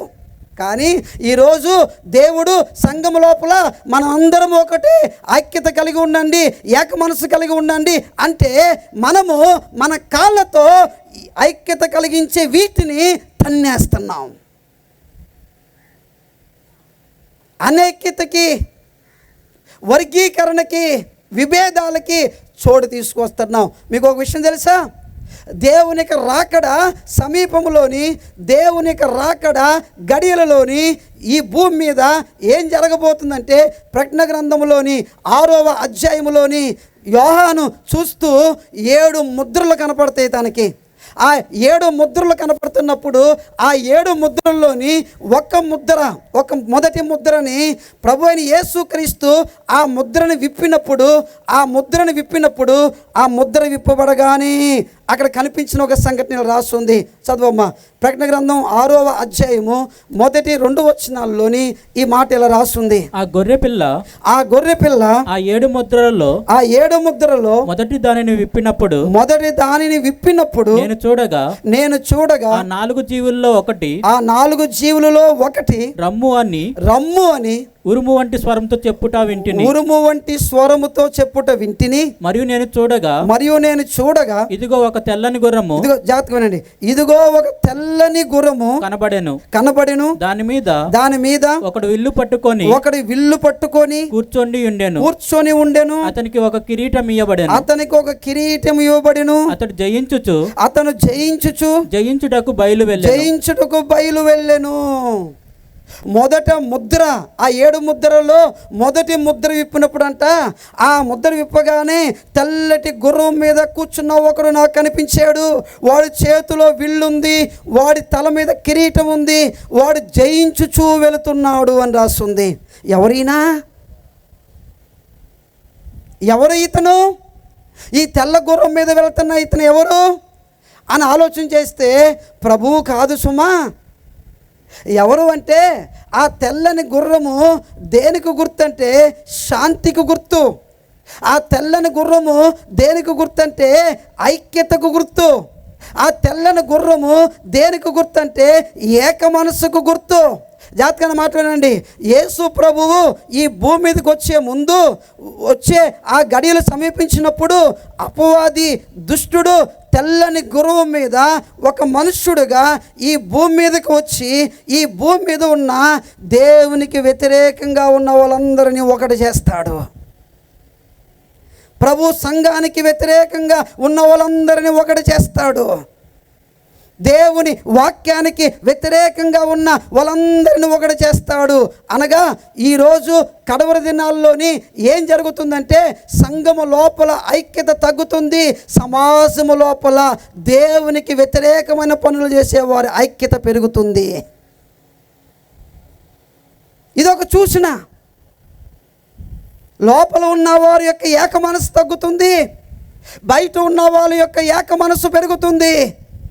యవనస్తుల మీటింగులు మీరైనా పెట్టుకునేది, సువార్త కూడికలు మీరైనా పెట్టుకునేది, మేము పెట్టుకుంటున్నామని ఈరోజు దేవుణ్ణి వ్యతిరేకించే వాళ్ళు, యేసుని వ్యతిరేకించే వాళ్ళు, సంఘాన్ని లేకుండా చెయ్యాలి అని ప్రయత్నం చేస్తున్న వాళ్ళు ఇప్పుడు బయట వారి విధానాలు మర్చిపోయి వారి ఒకటిగా గ్యాదర్ అవుతున్నారు, ఒకటిగా కూడికలు పెట్టుకుంటున్నారు. ఒక మనస్సుతోని వారు దేవుని సంఘాన్ని, దేవుని బిడ్డలను హింసించడానికి, దేవుని ప్రజల మీద భయంకరమైన కీడు కలిగించడానికి ఈ లోకంలో ఉన్న మనుషులు ఒకటవుతున్నారు. ఈ లోకంలో ఉన్న మనుషులందరూ ఒకటవుతున్నారు. ప్రియ సంఘమా, దేవుని సంఘమా, ఇది దేవుని రాకడకు ఒక గుర్తిది. ఈరోజు వాట్సాప్లోని, ఈరోజు యూట్యూబ్లోని, ఈరోజు ఫేస్బుక్లోని, ఈరోజు రకరకాల ఇన్స్టాగ్రామ్లోని, ఈ మాధ్యమాలలోని ఈరోజు దేవుని సేవకులు పట్టుకొని కొట్టడం మీరు చూడలేదా? దేవుని సంఘం లోపలికి వచ్చి జెండాలు పాతడం మీరు చూడడం లేదా? ఎందుకు? వాళ్ళకందరికీ ఒక యూనిటీ వచ్చేసింది. ఇప్పుడు వాళ్ళకందరికీ ఒక ఐక్యత వచ్చేసింది. ఇప్పుడు వాళ్ళ ధ్యేయం ఏంటంటే యేసు క్రీస్తుకు సంబంధించిన ఏ ఒక్కరు మా ఊర్లో ఉండకూడదు, దానికి సంబంధించిన ఏది మా ఊర్లో కనిపించకూడదు అని ఆ ఐక్యత, ఆ ఏక మనసు ఈ తెల్ల గుర్రం మీద ఉన్నవాడు ఈ లోకంలో కలిగించడానికి వాడు తన ప్రయత్నాన్ని జరిగిస్తూ ఉన్నాడు. ఇవన్నీ మన కళ్ళ ముందే కనబడుతున్నాయి, ఇవన్నీ మన చెవులతోనే వింటున్నాం. కానీ లోపల ఉన్న నలుగురికి, లోపల ఉన్న 10 మందికి, లోపల ఉన్న 20 మందికి ఐక్యత రావట్లేదు, ఐక్యత రావట్లేదు, ఏక మనసు రావట్లేదు. ప్రార్థన చేసుకుంటా ఉన్నా నేను. ప్రార్థన చేసుకుంటా ఉంటే దేవుడు అన్నాడు, అబ్బాయి చర్చి రేకులు విప్పి చర్చి బిల్డింగ్ కట్టన్నాడు. 2009లో రేకులు వేసుకున్నా నేను. 2014లో దేవుడు అన్నాడు రేకులు గోడలు మొత్తం నిర్మాలు చేసి దేవుని మందిరాన్ని కట్టన్నాడు. నేను ఇంజనీరింగ్ దగ్గరికి వెళ్ళాను. ఇంజనీర్ దగ్గర ప్లాన్ వేయించుకున్నా. ఎంత అవుతుందంటే 40 నుంచి 50 లక్షల రూపాయలు అవుతుంది అన్నాడు. సరే, ఆ ప్లాన్ తీసుకొని ఇంటికి వచ్చి నా ఇంటి దగ్గర డబ్బులు ఏమున్నాయని చూసుకున్నా. 5,000 రూపాయలు ఉన్నాయి. 5,000 రూపాయలతో ఇప్పుడు 50 లక్షల బిల్డింగ్ నేను కట్టాలి. ఇప్పుడు సహోదరులందరిని కూర్చోబెట్టా, బ్రదర్స్ అందరిని కూర్చోబెట్టా, బ్రదర్ ప్రార్థన చేయండి, సిస్టర్ ప్రార్థన చేయండి. దేవుడు చెప్పాడు ఈ సంవత్సరం దేవుడు మందిరాన్ని కట్టిస్తానంటున్నాడు, మన మందిరం కట్టాలి ఇదిగో అని చెప్తే అందులో ఒక ఆయన వచ్చి అంటాడు, పాస్టర్ గారు మీకేం పిచ్చా, ఏం పిచ్చా? అలాగనే వాళ్ళు ఉంటారు, కానీ నీ పని నువ్వు చేసే. దేవునికి స్తోత్రం కలగాక. దేవుడు మీ సంఘానికి చెప్తున్న మాటలు అయ్యే. పిచ్చా అన్నాడు. అంటే ఎందుకు పాస్టర్ గారు అంత కష్టం? ఎందుకు పాస్టర్ గారు అంత ఇబ్బంది, మనకి సరిపోదా, మనం ఇందులోనే ఆరాధన చేసుకుందాం, ఎందుకు అంత ఇబ్బంది అన్నాడు. నేను అన్నాను, దేవుడికి లేని ఇబ్బంది మీకెందుకు బ్రదర్ అన్నాను. దేవుడికి లేని ఇబ్బంది ఈయనకెందుక? కట్టించే మంది ఎవరు, కట్టమంది ఎవరు, ఆయనకి లేని ఇబ్బంది మీకెందుక? ఈరోజు చికెన్ వేద్దాం సాయంత్రం దేవుడు చెప్పాడు అని అనుకో, వీడికి ఇంకేం ఉండదు. నిన్న ఎగ్ వేయించాడా, ఇవాళ మళ్ళీ చికెన్ అంటున్నాడా, రేపు రొయ్యలు అంటాడు మళ్ళా. వీళ్ళు ముందుకు రారు వీళ్ళు, కానీ ముందుకు వచ్చే వాళ్ళని ఏం చేస్తారు, లాగేస్తారు. ఏక మనసు రానివ్వరు, ఐక్యత రానివ్వరు. సరే సేవకుడు చెప్పాడు, సేవకుడు మాట్లాడాడు, ఒకవేళ ప్రార్థనలో దేవుడు చెప్పుంటాడేమో, దేవుడు ప్రేరేపణ ఉంటుందేమో, సరే పాస్టర్ గారు ప్రార్థన చేద్దాం, సరే పాస్టర్ గారు దేవుని వైపు చూద్దాం, సరే ఈ మాటలు రావు. ఏ మాటలు వస్తాయి వెంటనే, ఎవడు చేయమన్నాడండి, ఎవడు అప్పులు పోలే ఏమన్నాడండి, తెలియదు ఆయనకి. అలాంటి వాళ్ళు కాదు ఈరోజు సంఘానికి కావలసింది, అలాంటి వాళ్ళు కాదు దేవుని సంఘానికి కావలసింది. చెయ్యండి పాస్టర్ గారు, మేము ఉంటాము, దేవుడు కొనసాగించే వరకు ముందుకు వెళ్దామని ఆ ఏక మనసు, ఆ ఐక్యతలోనికి తీసుకొచ్చే వాళ్ళు కావాలి మనకి. చప్పట్లు కొట్టు దేవుని స్తుతిద్దాం అందరం ఒకసారి. మీకు ఒక విచిత్రమైన సంగతి చెప్తాను, జాతకమనండి. దైవజనుడైన మోషే 40 సంవత్సరాలు సేవ చేశాడు. దైవజనుడైన యెహోషువ ఇంచుమించు ఒక 20 సంవత్సరాలు సేవ చేశాడు అనుకోండి, 15 సంవత్సరాలే. మోషే ఏమో 40 సంవత్సరాలు సేవ చేశాడు, యెహోషువ ఏమో ఇంచుమించు ఒక 20 సంవత్సరాలు సేవ చేశాడు. కానీ వీళ్ళిద్దరిలో చాలా ప్రభావితంగా సేవ చేసింది ఎవరో చెప్పరా? మోషే కాదు, యెహోషువనే. ఎందుకు తెలుసా? మోషే తన సేవలో, తన పరిచర్యలో ఏది చేద్దామన్నా ఒక బ్యాచ్ ఉంటుంది పక్కన. ఏ బ్యాచ్ అది? సనుగుడు బ్యాచ్. అది ఒక బ్యాచ్ పక్కన ఉంటుంది, సనుగుడు బ్యాచ్. ఇది మన్నా ఇచ్చాడనుకో, ఏ మాంసం పెట్టలేవా అంటది. మాంసం పెట్టాడనుకో, అంత టేస్ట్గా లేదే అంటది. రాళ్ళ నుంచి నీళ్ళు ఈ తిన్నాము, దాహం వేస్తుంది, నీళ్ళు ఎవడిస్తాడు, మీ నాన్న ఇస్తాడా అంటే, ఆగండి నాయనని రాత్రిలో నుంచి నీళ్ళు ఇస్తే, నీళ్ళ ఏంటి అంది, నీళ్ళు ఎలా నీళ్ళు తాగేవాళ్ళం మేము, ఈ నీళ్ళు అంటది. ఒక సనుగుడు బ్యాచ్ ఉంటుంది పక్కన, కానీ యెహోషువ పక్కన ఒక్క సనుగుడు బ్యాచ్ కూడా లేదు. దేవునికి స్తోత్రం కలుగును గాక. హల్లెలూయా, హల్లెలూయా. మోషేకి పరిచర్య భారమైపోయింది, మోషేకి సేవ భారమైపోయింది. మోషే దేవుడి దగ్గరికి వెళ్ళి నన్ను చంపు అన్నాడు, నేను చచ్చిపోతానన్నాడు. కానీ యెహోషువ అనేక మందిని చంపాడు, 30 మంది రాజును చంపాడు. కానీ ఏ ఒక్క రోజు, ఏ ఒక్క పూట కూడా నన్ను చంపు అనే మాట అనలేదు. సేవ భారం కాలేదు యెహోషువకి. ఎందుకు తెలుసా? యెహోషువ గ్రంథం 1వ అధ్యాయంలోని ఆ యెహోషువతో వాళ్ళు అన్నారు, చూడండి 1వ అధ్యాయంలోని యెహోషువతో ఆ ప్రజలు అన్నారు, ఆ చివరి వచనములోని యెహోషువ గ్రంథము 1వ అధ్యాయములోని దేవుని యొక్క వాక్యములోని ఇలా రాయబడి ఉంది. ఎంత అద్భుతమైన మాటలు అసలు. ఈ మాటలు నేటి సంఘాలలో మన యొక్క విశ్వాసులైన వారు లేదా దేవుని పరిచర్య చేస్తున్న సేవకులైన వారి మధ్యలో ఇలాంటి మాటలు వస్తే సేవ అన్నది తేలికగా కనపడుతుంది, సులువుగా కనపడుతుంది, చక్కగా కనపడుతుంది. ఇలా రాస్తుంది 16వ వచనం మనం చదువుకుంటే, అందుకు వారు నీవు మాకు ఆజ్ఞాపించినదంతయు మేము చేసేదము, నీవు మమ్ము ఎక్కడికి పంపుదువో అక్కడికి పోదుము. మోషే చెప్పిన ప్రతి మాట మేము వినినట్లు నీ మాట విందుము. నీ దేవుడైన యెహోవా మోషేకు తోడై ఉన్నట్లు నీకును తోడై ఉండును గాక. నీ మీద తిరగబడి నీవు వారికి ఆజ్ఞాపించు ప్రతి విషయములో నీ మాట వినని వారందరూ నీ మాట వినని వారందరూ మరణ శిక్ష నొందుదురు. యెహోషువ నీవు నిబ్బరము కలిగి ధైర్యము తెచ్చుకుని వల్లని యెహోషువకు 12 గోత్రాల ఇశ్రాయేలు ప్రజలు ఉత్తరం ఇచ్చిరి. దేవునికి స్తోత్రం కలుగును గాక. వాట్ ఏ వన్నెస్ అండి, వాట్ ఏ యూనిటీ అండి. అందుకే యెహోషువ ఎంతమంది రాజులను జయించడానికి వెళ్తున్నప్పటికి కూడా చాలా ఈజీగా, చాలా సులువుగా తన సేవను, తన పరిచయను కొనసాగించేసుకున్నాడు. అందుకే యెహోవా యొక్క మహిమ, కీర్తి ఆ దేశంలో అంతటికి వెళ్ళిపోయింది, ఆ ప్రాంతాలన్నిటికీ వెళ్ళిపోయింది, ప్రసిద్ధి అయిపోయింది యెహోషువ దినాలలోనే. కనుక ప్రియమైన దేవుని బిడ్డలారా, నేను చెప్పాలనుకున్న మొదటి విషయం ఏంటంటే, ఎవరు ఆయన కీర్తికి ప్రసిద్ధి కలుగజేసేది? చెప్పండి ఒకసారి. ఎవరు ఆయన కీర్తికి ప్రసిద్ధి కలుగజేసేది? మనమే. అయితే మనమంటే ఎవరు? మనలోని 5 లక్షణాలు అని చెప్పాను కదా, అందులో మొదటి లక్షణం ఏమై ఉండాలి? మనలోని యూనిటీ ఉండాలి, మనలో ఏక మనస్సు ఉండాలి. వారు ఇద్దరుగా పంపించాడు. ఆ ఇద్దరుగా వారు వెళ్ళి పని చేస్తున్నప్పుడు ఆ ఇద్దరుగా వారిలో మనస్సు వారి ఆలోచనలు కలవాలి, వారి మనస్సు కలవాలి.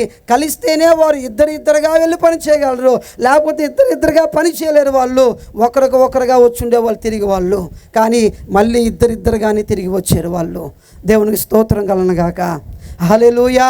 కనుక దేవుని యొక్క వాక్యం చెబుతుంది, యూనిటీ, ఏక మనసు. ఆత్మ సంబంధమైన కారణాలు ప్రభువునందు మనల్ని ఒకటి చేస్తే, శరీర సంబంధమైన కారణాలు ఒకటిగా ఉన్న మనల్ని వేరు చేస్తాయి. శరీర సంబంధమైన కారణాలు ఒకటిగా ఉన్న మనల్ని వేరు చేస్తాయి. ఆత్మ సంబంధమైన కారణాలు వేరుగా ఉన్న మనల్ని ఒకటి చేయాలి. దేవునికి స్తోత్రం కలుగునుగాక. హల్లెలూయా. ఇది నా మొదటి మాట. అక్కడ రెండవదిగా చూడండి, ఆ ప్యాసేజ్ మార్కు సువార్తలోకి మళ్ళీ రండి, 7వ అధ్యాయంలోనికి మనం వస్తే మరొక మాట కూడా చదువుకుందాం. 7వ వచనము 8వ వచనము మళ్ళీ కంటిన్యూ చేద్దాం. ఆ వచనాన్ని చదువమ్మా. ఆ వచనాన్ని, వారిలో ఏక మనస్సు అనేది, వారిలో ఐక్యత అనేది కనపడుతుంది కనుకనే ఆయన కీర్తి ప్రసిద్ధి అయింది. ఆ వచనంలో మనం చూడగలిగాము ఆ మాట. రెండవ మాట ఇలా మనం చెప్పుకుందాము. 7వ వచనము 8వ వచనము. ఆయన 12 శిష్యులను తన యొద్దకు పిలిచి వారిని ఇద్దరిద్దరుగా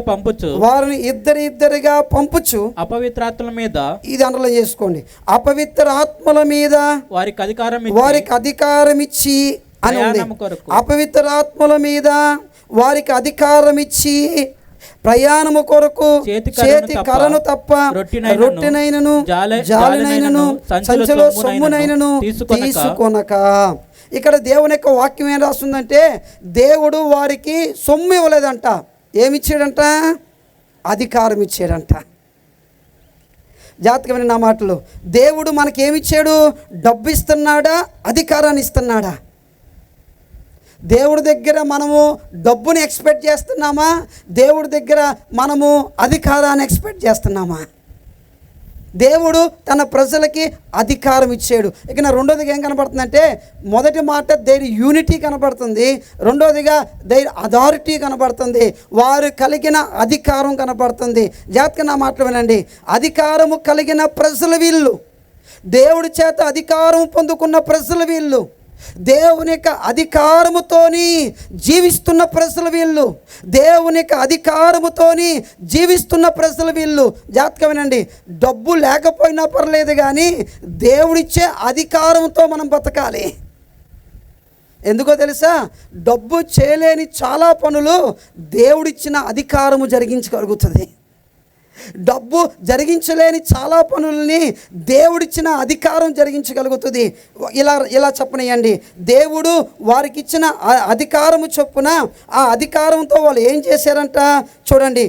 ఆ యొక్క మార్కు సువార్తలోనే దేవుని యొక్క వాక్యములోని ఇలా రాస్తుంది.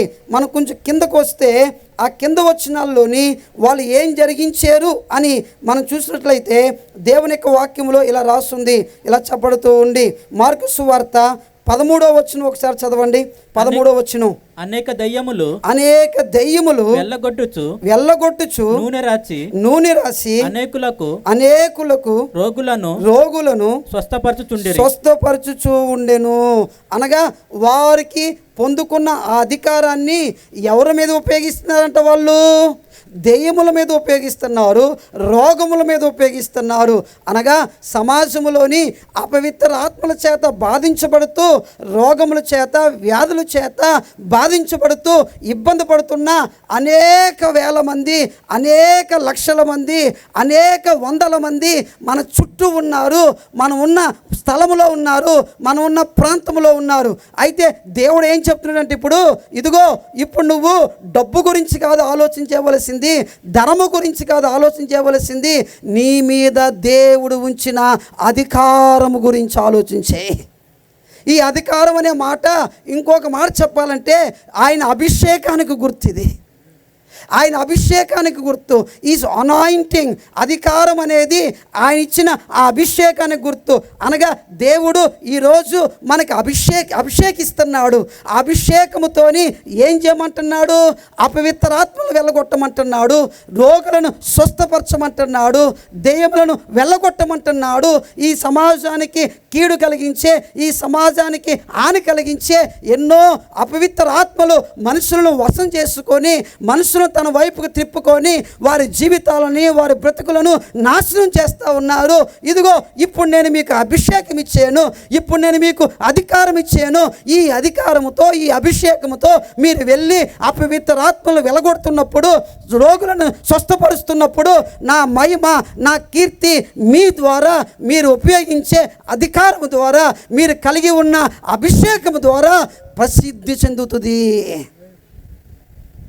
ప్రసిద్ధి చెందుతుంది. చాలా పెద్ద మాట ఇది. దేవుని యొక్క అభిషేకము పొందుకున్న ప్రజలు సంఘములో ఉన్నప్పుడు, దేవుని అధికారము పొందుకున్న ప్రజలు సంఘములో ఉన్నప్పుడు, ఆ సంఘము లోపల నుండి ఆయన కీర్తి, ఆయన మహిమ ఈ ఊరంతటికి వెళ్ళిపోతుంది. ఎలాగో తెలుసా? ఆ అభిషేకం పొందుకున్న వారు, ఆ అధికారం పొందుకున్న వాళ్ళు మౌనంగా ఉండలేరు, మౌనంగా ఉండలేరు, ఊరకనే ఉండలేరు. వారు ఈ ప్రాంతంలోకి వెళ్ళి, ప్రజల మధ్యలోనికి వెళ్ళి, వారు కలిగిన ఆ అపవిత్ర ఆత్మలను, వారు కలిగిన ఆ దెయ్యములను, వారు కలిగిన ఆ రోగములను స్వస్థపరచగలుగుతారు వాళ్ళు వెళ్ళి. ఇది నిజం, ఇది సత్యం. మా ప్రాంతంలోని ఒక ఇంటిలో ఒక యవనస్తుడు, ఒక 20-25 సంవత్సరాల మధ్యలో ఉంటాడేమో, ఒక యవనస్తుడు 2 ఊపిరితిత్తులు పాడై నెల్లూరులో ఉన్న డాక్టర్లందరినీ కలిసి, ఇక లాభం లేదు బాబు, నువ్వు చచ్చిపోతావు అని చెబితే ఆశ తీరక చెన్నై వెళ్ళి, చెన్నైలోని పెద్ద పెద్ద హాస్పిటల్లో చూపించుకొని, అక్కడ కూడా డాక్టర్లందరూ కూడా నువ్వు చచ్చిపోతావు బాబు, వెళ్ళిపో అంటే, ఆ 2 ఊపిరితిత్తులు పాడైపోయిన ఆ వ్యక్తి ఇంచుమించు 2 సంవత్సరాలు పైగా మంచం మీద పడుకొని, ఆ మంచం మీద ఆక్సిజన్ మిషన్ పెట్టుకొని, ఆ ఆక్సిజన్ మీద ఉండి 2 సంవత్సరాల పైగా మంచానికే పరిమితం అయిపోయాడు. 2 ఊపిరితిత్తులు కుసించిపోనివి, బ్రీతింగ్ తీసుకోవడానికి అవకాశం లేదు, నిలబడతా లేదు, 2 ఎండిపోయి. ఇంకా ఏ డాక్టర్ వల్ల కాదు, ఏ మెడిసిన్ వల్ల కాదు, ఏ హాస్పిటల్ వల్ల కాదు. అలాంటి దీన స్థితిలో, అలాంటి భయంకరమైన స్థితిలో మంచానికి పడిపోయి ఉంటే, పరిమితం అయిపోయి ఉంటే, మా సంఘంలో నుంచి ఒక సహోదరి, పాస్టరమ్మ ఇల్లు, ఆ ఇంటికి వెళ్ళి ఆ మంచం దగ్గర కూర్చొని వారి అనుమతి తీసుకొని ప్రార్థన చేస్తాము ఇలాగంటే, వారి అనుమతి తీసుకొని వీళ్ళు బొట్టు లేకుండా ఇలాగా ముసుగేసుకొని ఆ ఇంటికి వెళ్తున్నప్పుడు వాళ్ళ అమ్మ వాళ్ళు పెద్ద వీళ్ళని చూసి ఇష్టపుట్టేది కాదు, వీళ్ళ ఇంట్లో రానివ్వడం కూడా ఇష్టం ఉండేది కాదు వాళ్ళకి. ఎందుకంటే వాళ్ళ ఇంట్లో లోపల చాలా పూజలు, చాలా ఇవన్నీ. అలాంటి పరిస్థితుల్లో చావు బతుకుల్లో కొడుకున్నాడు కనుక, వాడు చచ్చిపోతారని డాక్టర్లు అందరూ చెప్పారు కనుక ఇంకా తప్పదు అన్నట్టుగా వాళ్ళిద్దరిని రప్పిస్తే, వాళ్ళిద్దరు వెళ్ళి ఆ మంచం దగ్గర కూర్చొని ఆ కుర్రవాని యొక్క స్వస్థత కొరకు, ఆ కుర్రవారి యొక్క ఆరోగ్యం కొరకు ప్రార్థన చేస్తూ ఉంటే, అక్కడ ఉన్న వాళ్ళు ఈడు చచ్చిపోయేవాడు, ఈడికెళ్ళి ప్రార్థన చేసేది. డాక్టర్లు అందరూ చెప్పారు వెళ్ళిపోమన్నారు, డాక్టర్లు అందరూ చెప్పారు కుదరదన్నారు. ఈయన వచ్చి ప్రార్థన చేసేది.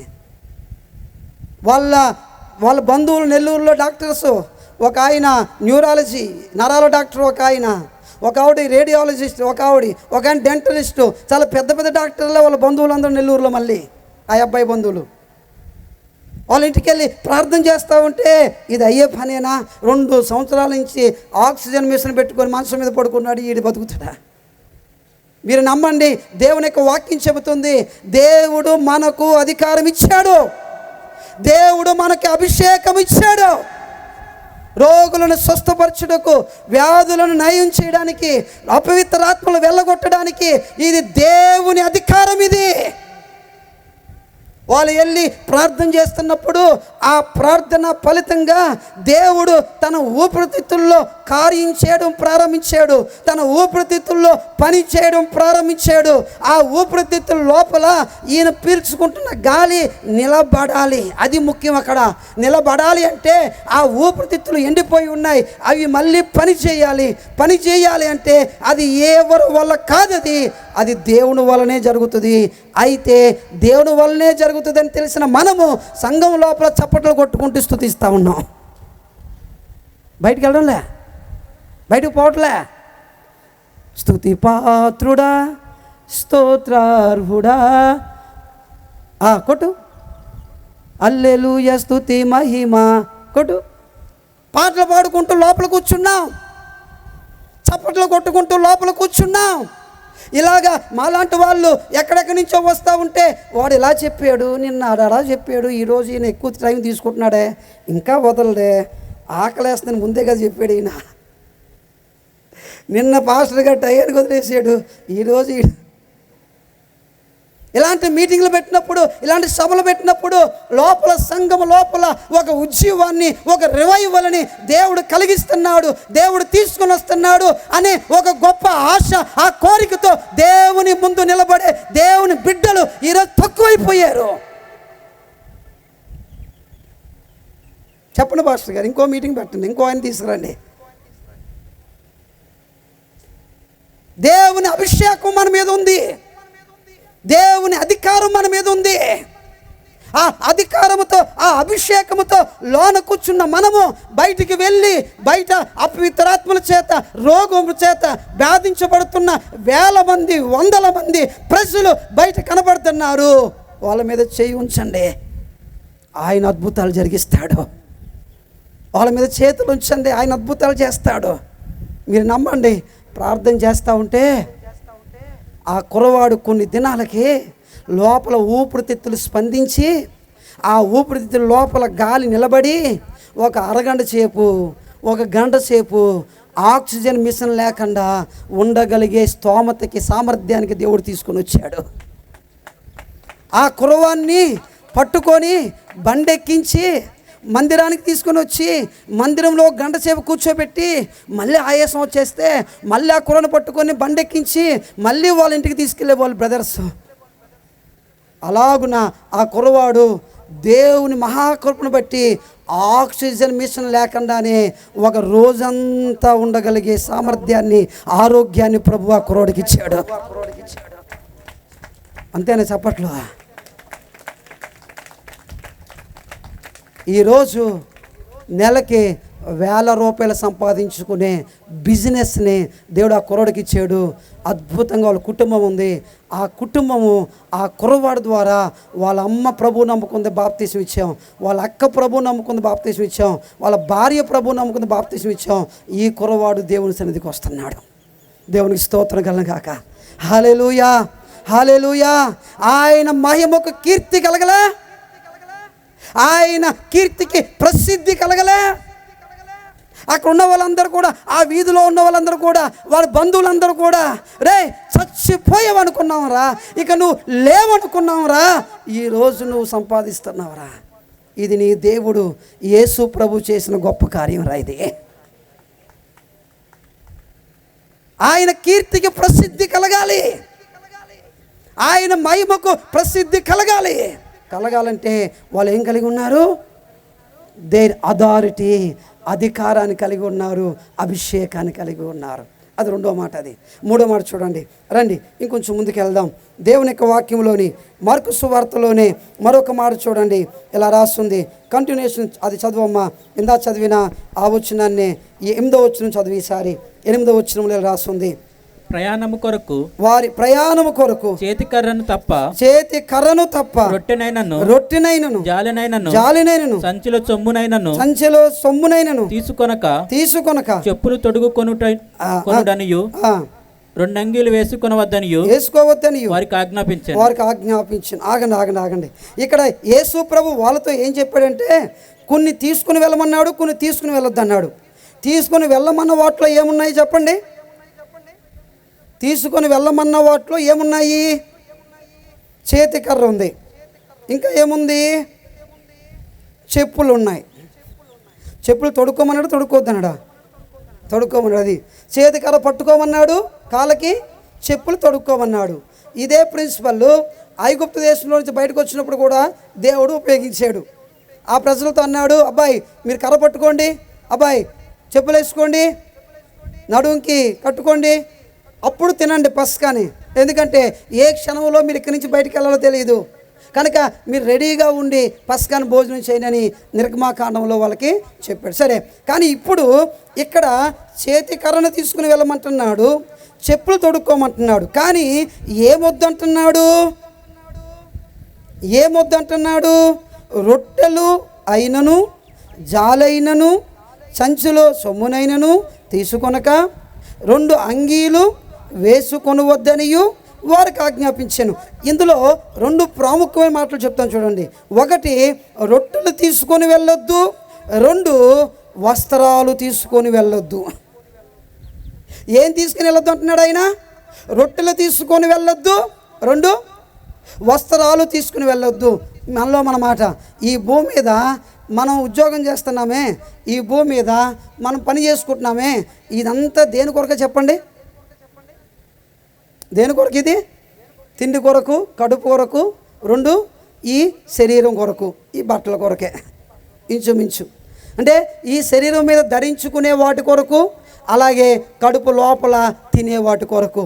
ఇప్పుడు యేసు ప్రభు వాళ్ళతో ఏమంటున్నాడంటే, మీరు మీ తిండి విషయంలోనూ మీరు మీ వస్త్రాల విషయంలోనూ చింతించొద్దు, ఆలోచన చెయ్యొద్దు. ఎందుకు? రొట్టెలు ఎందుకు తీసుకెళ్ళొద్దు అన్నాడు? వస్త్రాలు ఎందుకు తీసుకువెళ్ళొద్దు అన్నాడు? ఇవి వాళ్ళకి అత్యవసరమైనవి కదా. కర్ర లేకపోయినా పర్వాలేదు, ఏముండాలి? రొట్టెలు ఉండాలి. కాళ్ళకి చెప్పులు లేకపోయినా పర్వాలేదు, ఏముండాలి? వస్త్రాలు ఉండాలి. అంటే కర్ర ముఖ్యమా, రొట్టె ముఖ్యమా? అమ్మా, మీ ముందు కర్ర పెట్టి రొట్టె పెడితే ఏం తీసుకుంటారు ఇప్పుడు ఈ టైంలోని?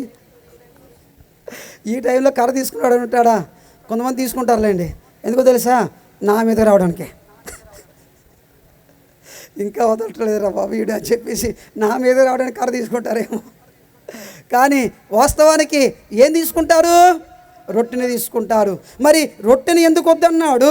వస్త్రాలు ఎందుకు వద్దన్నాడు అంటే ఇలా ఇలా ఇలా చెప్పలేని ఈ మాట మత్తయి సువార్తలోని యేసు ప్రభు ఈ మాట ఇలాగన్నాడు.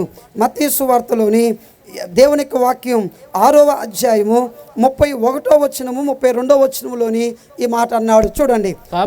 కాబట్టి ఏమి తిందుమో ఏమి త్రాగుదుమో ఏమి ధరించుకుందుమో అని చింతింపకుడి అన్యజనులు. ఇది అనలే చేసుకోండి. అన్యజనులు వీటన్నిటి అంటే దేని విషయమై? వీటన్నిటి విషయం అంటే ఏ విషయాలు చెప్పాడు పైన? ఏమి తిందుమో ఏమి త్రాగుదుమో ఏమి ధరించుకుందుమో వీటి విషయమై చింతించవలసింది ఎవరంట?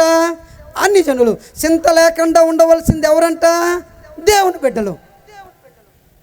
కానీ విచిత్రం ఏంటంటే వాళ్ళు బాగానే ఉన్నారు, ఇప్పుడు మనలోనే ఆరాటం ఎక్కువైపోయింది. తిండి గురించి, వస్త్రాల గురించి ఆరాటం ఎక్కువైపోయింది. ఆరాటం ఎక్కువైపోయి దేవుని సన్నిధిని కూడా విస్మరిస్తున్నాం. ఒంగోలు ప్రాంతంలోని నేను ఇది క్లవ్ ద్వారా గారు ఉన్నప్పుడు జరిగిన సంఘటన చెబుతున్నాను.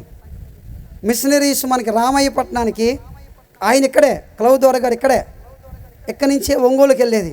ప్రకాశం జిల్లాలోని ఒక భయంకరమైన కరువు వచ్చింది. ఆ కరువు నుంచి ప్రజలను కాపాడడానికి ఈ బకింగ్హామ్ కాలువను తవ్వించాడు ఆయన. తిండి లేక ఈ శరీరము గూడు కింద తయారవుతుంటే, ఎముకలు బయట కనపడతా ఉంటే, ఆ దీనస్థితిని చూడలేక ఈ క్లౌదోర గారు మిషనరీ ఈయన చూడలేక బ్రిటిష్ గవర్నమెంట్కి అప్లై చేసి, అయ్యా వీళ్ళకి ఏదైనా పని చూపించి నూకలు ఇస్తే అన్నం తింటారు లేదా చచ్చిపోతారు అని ప్రకాశం జిల్లాలోనే వచ్చిన కరువును బట్టి ఆయన వేడుకుంటే ఏం చేస్తే బాగుంటుందని ఆలోచన చేస్తే, అప్పుడు ఈ బకింగ్హామ్ కాలువని చెన్నై పట్టణం నుంచి తవ్వించడం ప్రారంభించాడు. ఆ తవ్వించడంలోని ఈ ప్రకాశం జిల్లాలో ఉన్న ప్రజలందరినీ పనుల కింద పెట్టి ఆ కాలువను తవ్వించి వాళ్ళకి రోకలిచ్చి నూకలిచ్చి గంజి పెట్టి వాళ్ళకి అన్నం పెట్టి బతకడానికి సహాయపడ్డాడు ఆనాటి మిషనరీస్. అందుకు తవ్వబడింది ఆ కాలువ అక్కడ. అలాంటి పరిస్థితుల్లో, అప్పుడున్న పరిస్థితుల్లో అయితే ఒక గ్రామంలో జరిగిన సంఘటన చెప్తున్నాను. అయితే అక్కడ భూస్వాములు మనకు ఉండేవాళ్ళు బాగా. ఒక 50 ఎకరాలు, 100 ఎకరాలు, 200 ఎకరాలు ఇవన్నీ ఆనాడు ఒకరి కిందే ఉండే అన్నమాట. అయితే ఆ ఊరిలో కొంతమంది ప్రభువుని నమ్ముకున్న వాళ్ళు ఆ పనుల్లో, ఆ చేలోకి వెళ్ళి పొల పనులు చేస్తుండే వాళ్ళు. అయితే ఆ భూస్వాములు కొంతమంది ఈ చర్చికి వెళ్ళే క్రైస్తవులు చూసి, రే వీళ్ళు లేస్తే ప్రార్థన అంటున్నారు, లేస్తే సుప్రభ అంటున్నాడు, వీళ్ళకి ఎలాగైనా బుద్ధి చెప్పాలి, వీళ్ళని ఎలాగైనా ఆపు చేయాలి అని చెప్పి కొంతమంది భూస్వాములు ఏం చేశారంటే, వారి కైలోని, వారి పొలాల్లోని పంట సంబంధించిన పనులు ఏ రోజు పెట్టారంటే ఆదివారం పెట్టారు. ఆదివారం పెడితే ఈ క్రైస్తవులు చర్చికి వెళ్ళే వాళ్ళు ఆదివారం నాడు చేలోకి వెళ్ళి పొలంలోకి వెళ్ళి పని చేయకపోతే మనకి తిండి ఇవ్వరు, వాళ్ళు గింజలు ఇవ్వరు, మనకి వాళ్ళు కూలి ఇవ్వరు మనకి. అలా ఇవ్వకపోతే మనము, మన పిల్లలు, మన కుటుంబం అంతా కూడా ఆకలితో చచ్చిపోతాము అని చెప్పి ఆదివారం చర్చి లోపల కనపడకుండా పొలాల్లో కనపడడం స్టార్ట్ చేశారు. పాస్టర్ గారు లోపల కూర్చొని మైక్ ఆన్ చేసుకొని దమ్ము పెట్టుకొని హల్లెలూయా స్తుతి మహిమ పాట అయిపోయింది. సుగుణాల సంపన్నుడా పాట అయిపోయింది. స్తుతిగానాల ఇంకో పాట అయిపోయింది. నజరేయుడా పాట అయిపోయింది. 6 పాటలు అయిపోయినవి. చర్చి లోపల ఎవరు కనబడతలేదు. నాలంటోడు అయితే తాళం వేసుకుని వెళ్ళిపోతాడు.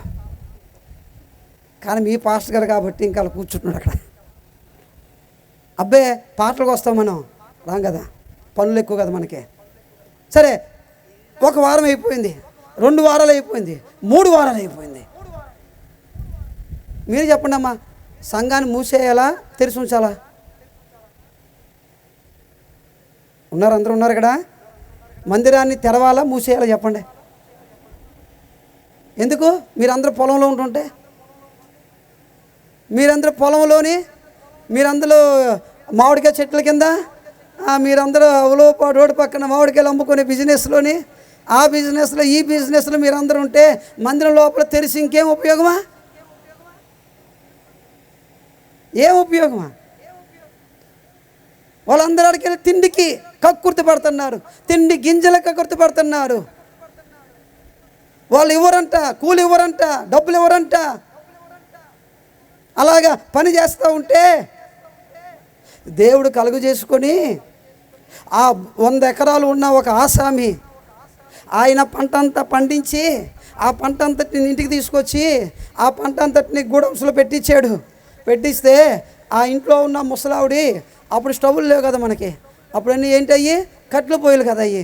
కట్టెల పొయ్యిల మీద ఏదో పెడదామని పొయ్యి మీద పాత్ర పెట్టి లోన అంటించి అలాగ కూర్చుందండి అక్కడ. మరి ఎలాగ వెళ్ళిందో, ఒక నిప్పు వెళ్ళింది మొత్తం మీద, బయటికి వెళ్ళి ఈ గూడౌన్స్ లోపల బాగా ఎండిపోయిన బొడ్లన్నీ తీసుకొచ్చి పెట్టారు కదా, ఈ లోపలికి వెళ్ళి ఆ నిప్పు లోపల ఉన్న బస్తాలన్నిటిని కాల్చేసిందంట. లోపల ఉన్న ఆహార బస్తాలన్నీ కూడా, దాని బస్తాలన్నీ కూడా బుగ్గి పోలైపోయినాయంట.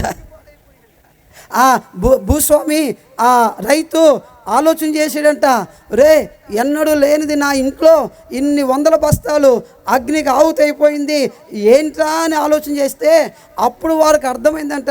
ఏమర్థమైందంటే, ఈ క్రైస్తవుల్ని చర్చికి వెళ్ళనీయకుండా వీళ్ళు మన పొలంలో తీసుకొచ్చి పని చేయించాము, దాని వలన కలిగిన నష్టమే ఇది అనుకొని బుద్ధి తెచ్చుకొని చెంపలేసుకొని, అమ్మా అయ్యా మీరు ఆదివారం పొలంలోకి రావద్దయ్యా, మీరు చర్చికి పోండి అయ్యా అని వాళ్ళ దగ్గరికి వెళ్ళి చర్చికి వెళ్ళమని చెప్పారంట ఆయన.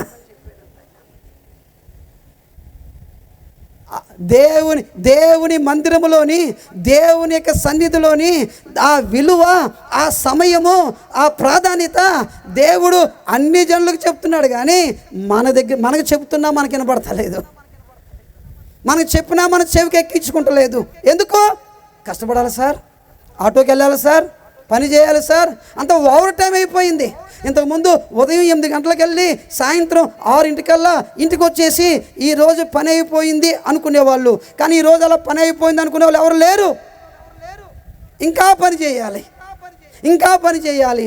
నేను మొన్న విజయవాడకి వెళ్ళాను. విజయవాడకి వెళ్ళి స్టేషన్లో ట్రైన్ దిగి బయటకు వచ్చి నేను అక్కడి నుంచి వేరే స్థలానికి వెళ్ళాలి. ఆ స్థలంలో ఉన్న నాకు తెలిసిన ఒక సహోదరుడు, పాస్టర్ గారు మీరు అక్కడే ఉండండి, నేను మీకు బైక్ బుక్ చేశాను. బైక్ విజయవాడలోని క్యాబ్ లాగా బైక్ కూడా క్యాబ్స్ అనమాట బుక్ చేశాను. మీరు వస్తాడు, మిమ్మల్ని పికప్ చేసుకుని ఇక్కడ తీసుకొస్తాడు అన్నాడు. సరే కూర్చున్నాను, నిలబడ్డాను, గడియారం దగ్గర నిలబడ్డాను. ఆ బైక్ కూడా వచ్చాడు. ఓటీపీ చెప్పమన్నాడు, చెప్పాను. సార్ ఎక్కండి సార్ అన్నాడు. వెనకాల ఎక్కాను. వెనకాల ఎక్కి నన్ను తీసుకుని వెళ్తూ ఉన్నాడు. నేను అడిగాను, బ్రదర్ కుర్రోడే, నా ఎంత కంటే చాలా తక్కువ వయసు ఉంటుంది, 30-32 ఉంటుంది. అబ్బాయి బ్రదర్ మీరేం ఉద్యోగం చేస్తున్నారో ఇదేనా ఉద్యోగం అన్నాను. లేదు సార్ నేను ఎంప్లాయీని సార్ అన్నాడు. ఏం ఎంప్లాయీ అన్నాను. LIC ఆఫీస్లోని ఎంప్లాయీ సార్ అన్నాడు. మరి LIC ఆఫీస్ ఎంప్లాయీ అయితే మరి ఈ బైక్ ఏంటి, ఈ క్యాబ్ ఏంటి అన్నాను. అదే సార్ కొంచెం ఇంటి రెంటలు ఎక్కువ కాదు సార్, పిల్లల చదువులు ఎక్కువ కాదు సార్, వాళ్ళకి ఏదో ఒక 4 రూపాయలు వెనకేద్దామని ఈ సాయంత్రం 4:30కి ఆఫీస్ అయిపోతుంది. నేను 5 గంటలకల్లా మళ్ళీ స్టేషన్కి వచ్చేస్తాను. 5 గంటల నుంచి 9 దాకా ఈ స్టేషన్లో ఈ క్యాబ్ పని చేస్తాను నేను, ఎందుకంటే డబ్బులు కావాలి కదా సార్ అన్నాడు. మరి LICలో నువ్వు ఉద్యోగం చేస్తున్నావు కదా, నీకు జీతం ఇవ్వరా? జీతం ఇస్తారు. మరి ఆ జీతం సరిపోవట్లేదా? సరిపోవట్లేదు. ఎందుకు? పిల్లోడు 10,000 రూపాయల ఫీజు స్కూల్లో కాదు, 1,00,000 రూపాయల ఫీజులో చదివించాలా? మన ఇంట్లోనికి ఫ్యాన్తో సరిపెట్టుకోం, AC కండిషన్ కావాలా? అది పెట్టుకోవడం తప్పు కాదు, బిల్లు 4,000 వస్తుంది. ఇప్పుడు ఇది EMI నెలకి కట్టాలి, ఈ ఎలక్ట్రికల్ బిల్లు కట్టాలి. ఎన్ని కట్టాలంటే ఉదయం 5ంటికి లేచి రాత్రి 10 దాకా కష్టపడితేనే కానీ ఆ ఇంట్లోనికి అది తీసుకురాలేము. ఇందులో పడిపోయి దేని కోల్పోతున్నాం? ఇందులో పడిపోయి దేని పోగొట్టుకుంటున్నాం? ఇందులో పడిపోయి దేవుని సన్నిధి గుర్తుకు రావట్లేదు, ప్రార్థన గుర్తుకు రావట్లేదు, వాక్యము గుర్తుకు రావట్లేదు. ఒకవేళ ఏదో కొంచెం భక్తి ఉంది, ఈరోజు ఎలాగైనా బైబిల్ చదవాలి అని అక్కడ కూర్చుంటే ఒక వచనం, యేసుక్రీస్తు తన దాసులకు కనపరచుటకు దేవుడికి ఆయనకు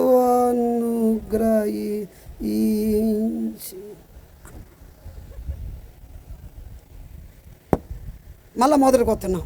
యేసుక్రీస్తు తన దాసులకు, ఇందాక అక్కడ దాకా వెళ్ళాం, ఇప్పుడు అక్కడ దాకా కూడా వెళ్ళాం. ఇది పడతాబ్బ మనకి. ఏవే అన్నం పెట్టు, వస్తున్నాను, పడుకోవడం అయిపోయింది. వాక్యదానం అయిపోయింది. వాక్యదానం ఎన్ని అధ్యాయాలు చదివేశాడు అయ్యగారు? యేసు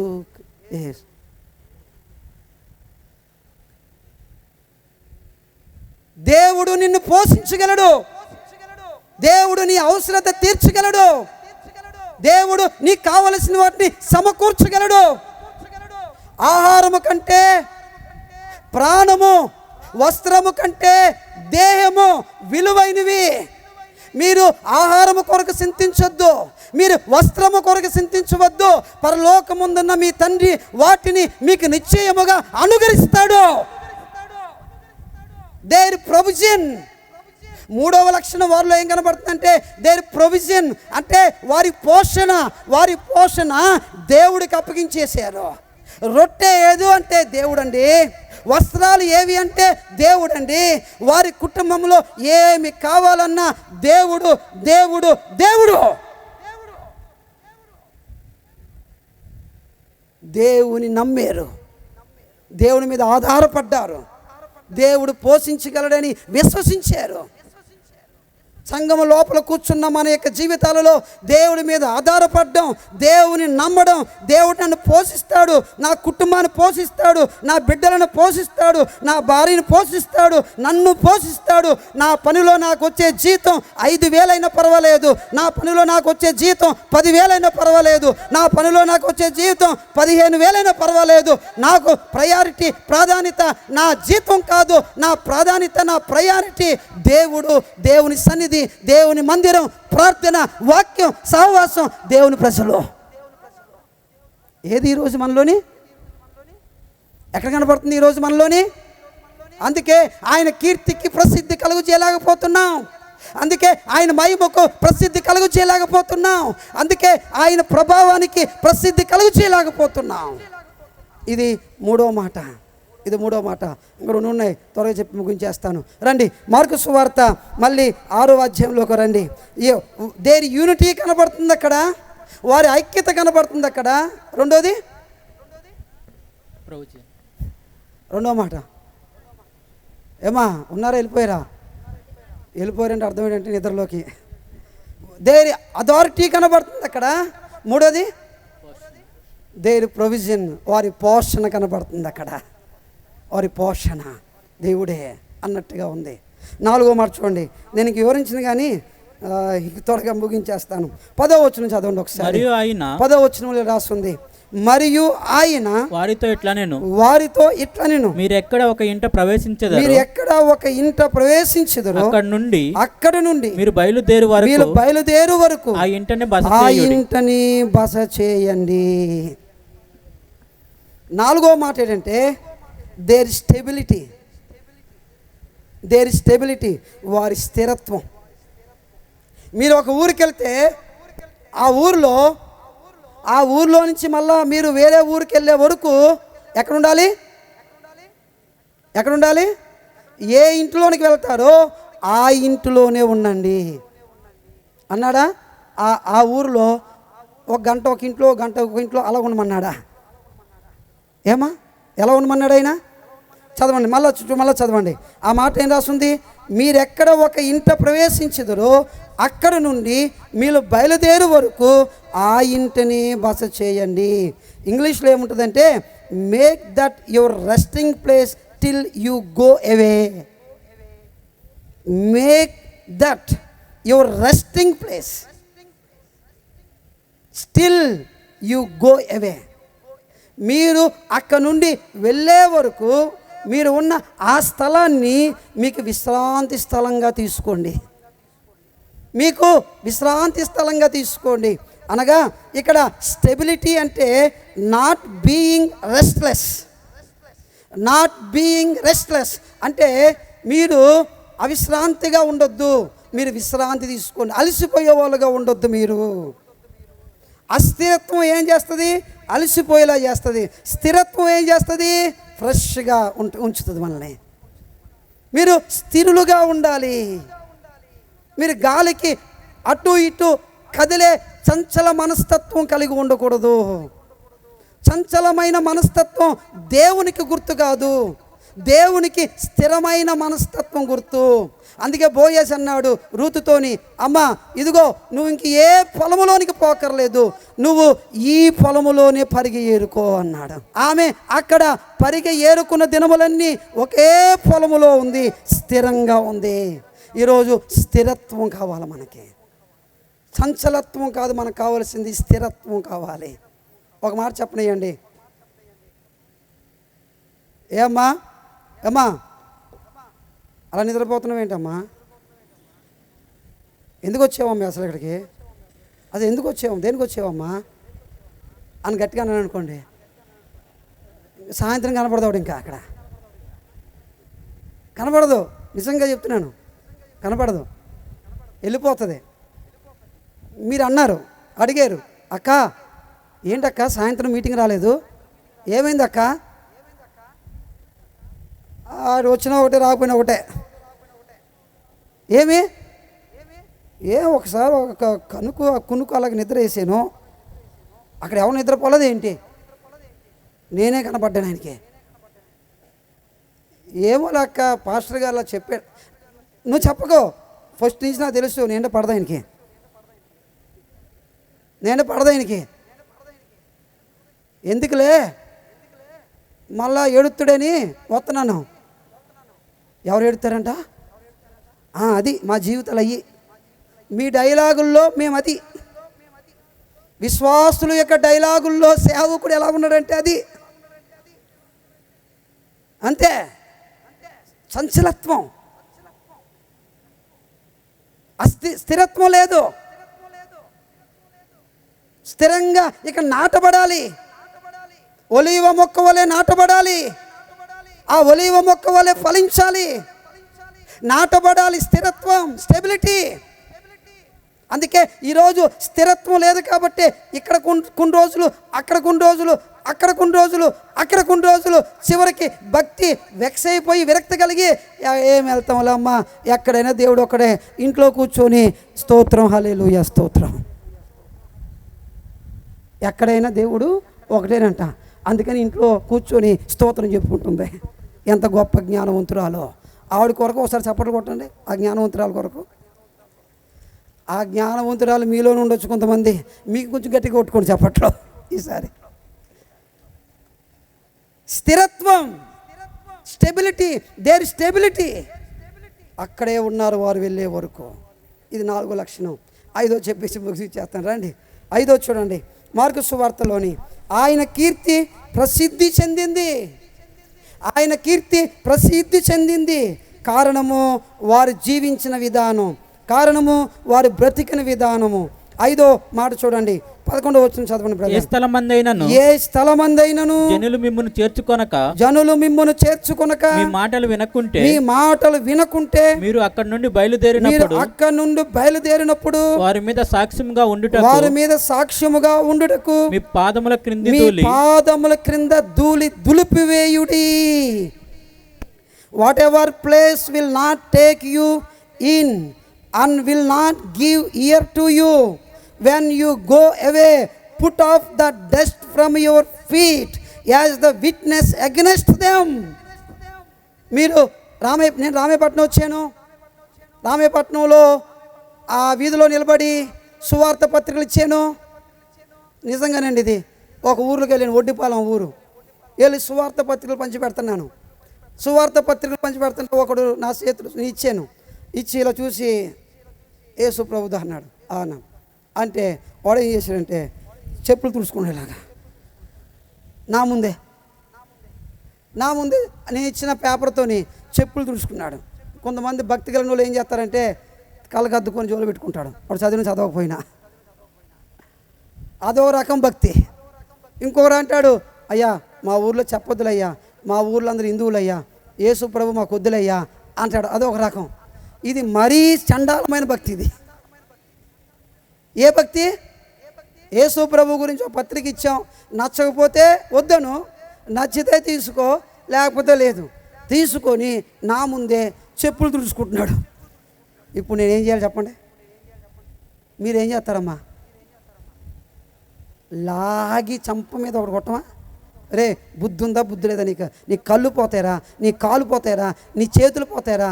ప్రభువా వీడి చేతులు తీసేయ్యా, వీడి కళ్ళు తీసేయ్యా, వీడి కాలు తీసేయ్యా. ఒక శ్లోకం స్టార్ట్ చేస్తాం దేవుడి ఇంటికి వచ్చి మనం. వాడు కళ్ళు పోతే నీకేమవుతుందమ్మా? వాడు కాలు పోతే నీకేమవుతుంది? వాడు చేతులు పోతే నీకేమవుతుంది? అది కాదు. ఇక్కడ దేవుడు అంటున్నాడు దేర్ రిసీవింగ్ అంటే మన ముందు క్రూరమైన మనస్తత్వం కలిగిన వాళ్ళు, మన ముందు మనల్ని వ్యతిరేకించే వాళ్ళు, మనల్ని దూషించే వాళ్ళు, మనల్ని ఇబ్బంది పెట్టేవాళ్ళు, మనల్ని అసహించే ఉన్న వాళ్ళు మన ముందు ఉన్నప్పుడు వాళ్ళని ఎలా రిసీవ్ చేసుకోవాలి మనం? వాళ్ళు ఎలా మనం స్వీకరించాలి? మనం వాళ్ళ పట్ల ఎలా ఉండాలి మనం అంటే యేసు ప్రభు చెప్తున్నాడు ఇక్కడ, అబ్బాయి అలాంటి వాళ్ళు ఎవరైనా మీకు కనబడితే మీరు ఒక పని చేయండి, మీరు మీ నోట్లో నుంచి ఉమ్ము తీసి వాళ్ళ ముఖం మీద వేయండి అని చెప్పాడా? చెప్పలే. ఇదిగో కత్తి తీసుకుని వెళ్ళండి, ఇలాంటి వాడు ఎవరైనా అంటే కత్తి తీసుకుని పొడిచి పడేయండి అన్నాడా? అనలే. ఏమన్నాడు మరి? ఏమన్నాడు? మీ కాళ్ళ ధూళిని దులిపి వేయండి, అది సాక్ష్యముగా ఉంటుంది. అంటే ఇప్పుడు యేసుప్రభు ఏం నేర్పిస్తున్నాడు? హింస నేర్పిస్తున్నాడా, అహింస నేర్పిస్తున్నాడా? హింస అంటే అర్థం ఏంటి? రక్తాన్ని చూడడం. అహింస అంటే అర్థం ఏంటి? శాంతిని చూపించడం, శాంతిని చూపించడం. దేవుడు మనకి హింసను ప్రోత్సహిస్తున్నాడా, అహింసను ప్రోత్సహిస్తున్నాడా? దేవుడు మనల్ని సమాజంలోని గొడవ పెట్టుకునే వాళ్ళుగా తయారు చేస్తున్నాడా, సమాజానికి ఒక సమాధానాన్ని, నెమ్మదిని, శాంతిని కలిగించే వాళ్ళుగా తయారు చేస్తున్నాడా? మరి వాళ్ళు చేసిన తప్పే కదా, తప్పే. వాళ్ళు చేసిన పొరపాటే కదా, పొరపాటే. అయితే దాన్ని నువ్వేం చేయాలంటే దేవుడి చేతికి అప్పగించాలా. దాన్ని నువ్వు దేవుడి చేతికి అప్పగించాలా. నీ చేతిలోకి తీసుకోకు. నీ చేతిలోకి తీసుకుంటే ఆయన కీర్తి ప్రసిద్ధి అవదు. నువ్వు దేవుని చేతికి అప్పగిస్తే ఆయన కీర్తి ప్రసిద్ధి చెందుతుంది. ఒరిస్సా రాష్ట్రంలోని మరి గ్రాండ్స్టైన్ గారిని వాళ్ళిద్దరి పిల్లల్ని జీపులో పెట్టి తగలబెడితే వాళ్ళ భార్య, తన యొక్క ఇద్దరు పిల్లలు, తన భర్త జీపు లోపల సజీవ దహనం అయిపోయి చచ్చిపోతే వాళ్ళ భార్య ఆ చంపిన వాడిని ఏమని చెప్పిందంటే, నేను అతన్ని క్షమిస్తున్నాను, వదిలేస్తున్నాను, అతన్ని ఎటువంటి శిక్ష వేయొద్దు అని కోర్టులోకి వెళ్ళి జడ్జి గారి ముందు చెప్పింది, విలేకరుల ముందు చెప్పింది, ఆ ఒరిస్సాలో ఉన్న ప్రజల ముందు చెప్పింది. వాళ్ళందరూ ఆశ్చర్యపోయారు. ఏంటమ్మా అంటే, ఇది నా క్రీస్తు చూపించిన ప్రేమ, నా క్రీస్తు నేర్పించిన ప్రేమ అని చెప్పింది. దేవుని చేతికి అప్పగించడం, ప్రభు చేతికి అప్పగించడం. మనం అలాంటి సిచ్యువేషన్లో ఎలాగ రిసీవ్ చేసుకోవాలంటే, అవి ఎలాగ స్వీకరించాలంటే అవి ప్రభు చేతికి అప్పగించే వాళ్ళంగా మనం ఉండాలే కానీ మన చేతిలోనికి తీసుకోకూడదు. అలాగే చూడండి 11వ వచనంలోని, వారి కాలి ధూళి దుమ్ము దులిపేసి వచ్చేసారే తప్ప వారి నోటులో నుంచి మాటలు రాలేదు, నోట్లో నుంచి మాటలు రాలేదు. కనుక 5 లక్షణాలు చెప్పాను, చెప్పండి వరుసగా. 5 చెప్పాను, చెప్పండి వరుసగా. దేర్ యూనిటీ, వారి ఐక్యత కనపడుతుంది అక్కడ. 2, దేర్ అథారిటీ, వారి అధికారం కనపడుతుంది. 3, దేర్ ప్రొవిజన్, వారి పోషణ కనపడుతుంది. 4, దేర్ స్టెబిలిటీ, వారి స్థిరత్వం కనపడుతుంది. 5, దేర్ రిసీవింగ్, వారి స్వీకరణ కనబడుతుంది అక్కడ. అందుకే 12వ వచనంలో ఇప్పుడు రాస్తుంది అక్కడ. 12వ వచనంలో ఇప్పుడు రాస్తున్న మాట ఇప్పుడు చదవండి. ఆ 11 వచనాలలో వారు జీవించిన జీవితము ఈ 12వ వచనంలోని ఈ మాటను తీసుకొని వచ్చింది. ఏమనుందంటే, కనుక వారు బయలుదేరి మారు మనసు పొందవలనని ప్రకటించుచు అనేక దయ్యములు వెళ్ళగొట్టుచు నూనె రాసి అనేకులగు రోగులను స్వస్థపరచుచుండిరి. తర్వాత ఆయన కీర్తి ప్రసిద్ధమాయెను. రాజుకు కూడా ఆయన కీర్తి తెలియపరచబడింది. ఈ 5 లక్షణాలు నువ్వు కలిగి నిజంగా సంఘం లోపల జీవిస్తే, ఈ 5 లక్షణాలు నువ్వు కలిగి దేవుని మందిరం లోపల నువ్వు జీవిస్తే, ఆనాడు యోహానికి సంఘముల మధ్య సంచరిస్తున్న ఆ ప్రభువు, సంఘముల మధ్య సంచరిస్తున్న ప్రభువు ఎలాగుంటాడో యోహానికి కనపరిచినప్పుడు, ఆ చివరి మాటలోని ఆయన ప్రభావము, ఆయన తేజస్సు, సూర్యుని యొక్క శక్తి ఎలాగుంటుందో అలాగున కనిపించిందంట. ఇది నువ్వు రాయి, ఇది నువ్వు తెలియపరచు, సంఘములకు నేను ఎలాంటి వాడినో తెలియపరచు. ఆయన మహిమ ఎలాంటిదో, ఆయన ప్రభావం ఎలాంటిదో, యోహాను సంఘముల మధ్య సంచరిస్తున్న ప్రభు ఎలాంటి వాడో, 7 సంఘములకు, సమస్త దేశాలకి, ఈనాడు ఇక్కడున్న మనకు కూడా ఆ ప్రభు ఎలాంటి వాడో, ఆయన మహిమ ఎలాంటిదో ఆ ప్రసిద్ధి కలిగించాడు ఈ ప్రకటన గ్రంథము 1వ అధ్యాయం ద్వారా. ఆయన ప్రేమైన దేవుని బిడ్డలారా, ఎన్ని సంవత్సరాలు అయిపోయింది ప్రకటన గ్రంథం రాసి? 2000 సంవత్సరాలు అయిపోయింది. ఆయన మహిమను, ఆయన కీర్తిని ఇంకా ప్రసిద్ధి చేస్తానున్నాడు యోహాను ఇది రాయటం ద్వారా. నిజంగా నువ్వు ఇందాక చెప్పిన 5 లక్షణాలతో నువ్వు జీవించగలిగితే, నువ్వు చనిపోయినా నేను చనిపోయినా మన ద్వారా మన ప్రభు యొక్క కీర్తి మహిమ ప్రసిద్ధి అవుతూనే ఉంటుంది, ప్రసిద్ధి అవుతూనే ఉంటుంది. దేవునికి స్తోత్రం కలుగుగాక. హల్లెలూయా, హల్లెలూయా. ప్రేమని దేవుని బిడ్డలారా, ఈ ఒక్క మాట మీ మనసులో పెట్టుకోండి. దేవుని మహిమకు, దేవుని కీర్తికి ప్రసిద్ధి కానీ ఒకవేళ మనం చేయలేకపోతే దేవుని సంఘములో మనం ఉండడం ద్వారా మన దేవుడికి ఎటువంటి ఉపయోగం లేదు, ఎటువంటి ఉపయోగం లేదు. ఈ కూడికల ద్వారా ఒక నిర్ణయం తీసుకోండి, దేవా నీ మహిమకు, నీ ప్రసన్నతకి, నీ ప్రభావమునకు, నీ కీర్తికి నేను ప్రసిద్ధి చేస్తానయ్యా, నేను ప్రసిద్ధి చేస్తానయ్యా. అలా ప్రసిద్ధి చేయాలంటే ఈ 5 లక్షణాలు నీలో కనిపించాలి. మరి ఈ 5 విషయాల్లో నువ్వు ఎలాగున్నావో ఒకసారి ప్రార్థన చేసుకొని ప్రభు చేతికి మనల్ని అప్పగించుకుందాం. అందరు కళ్ళు మూసుకుందాం, ప్రభు వైపు చూద్దాం.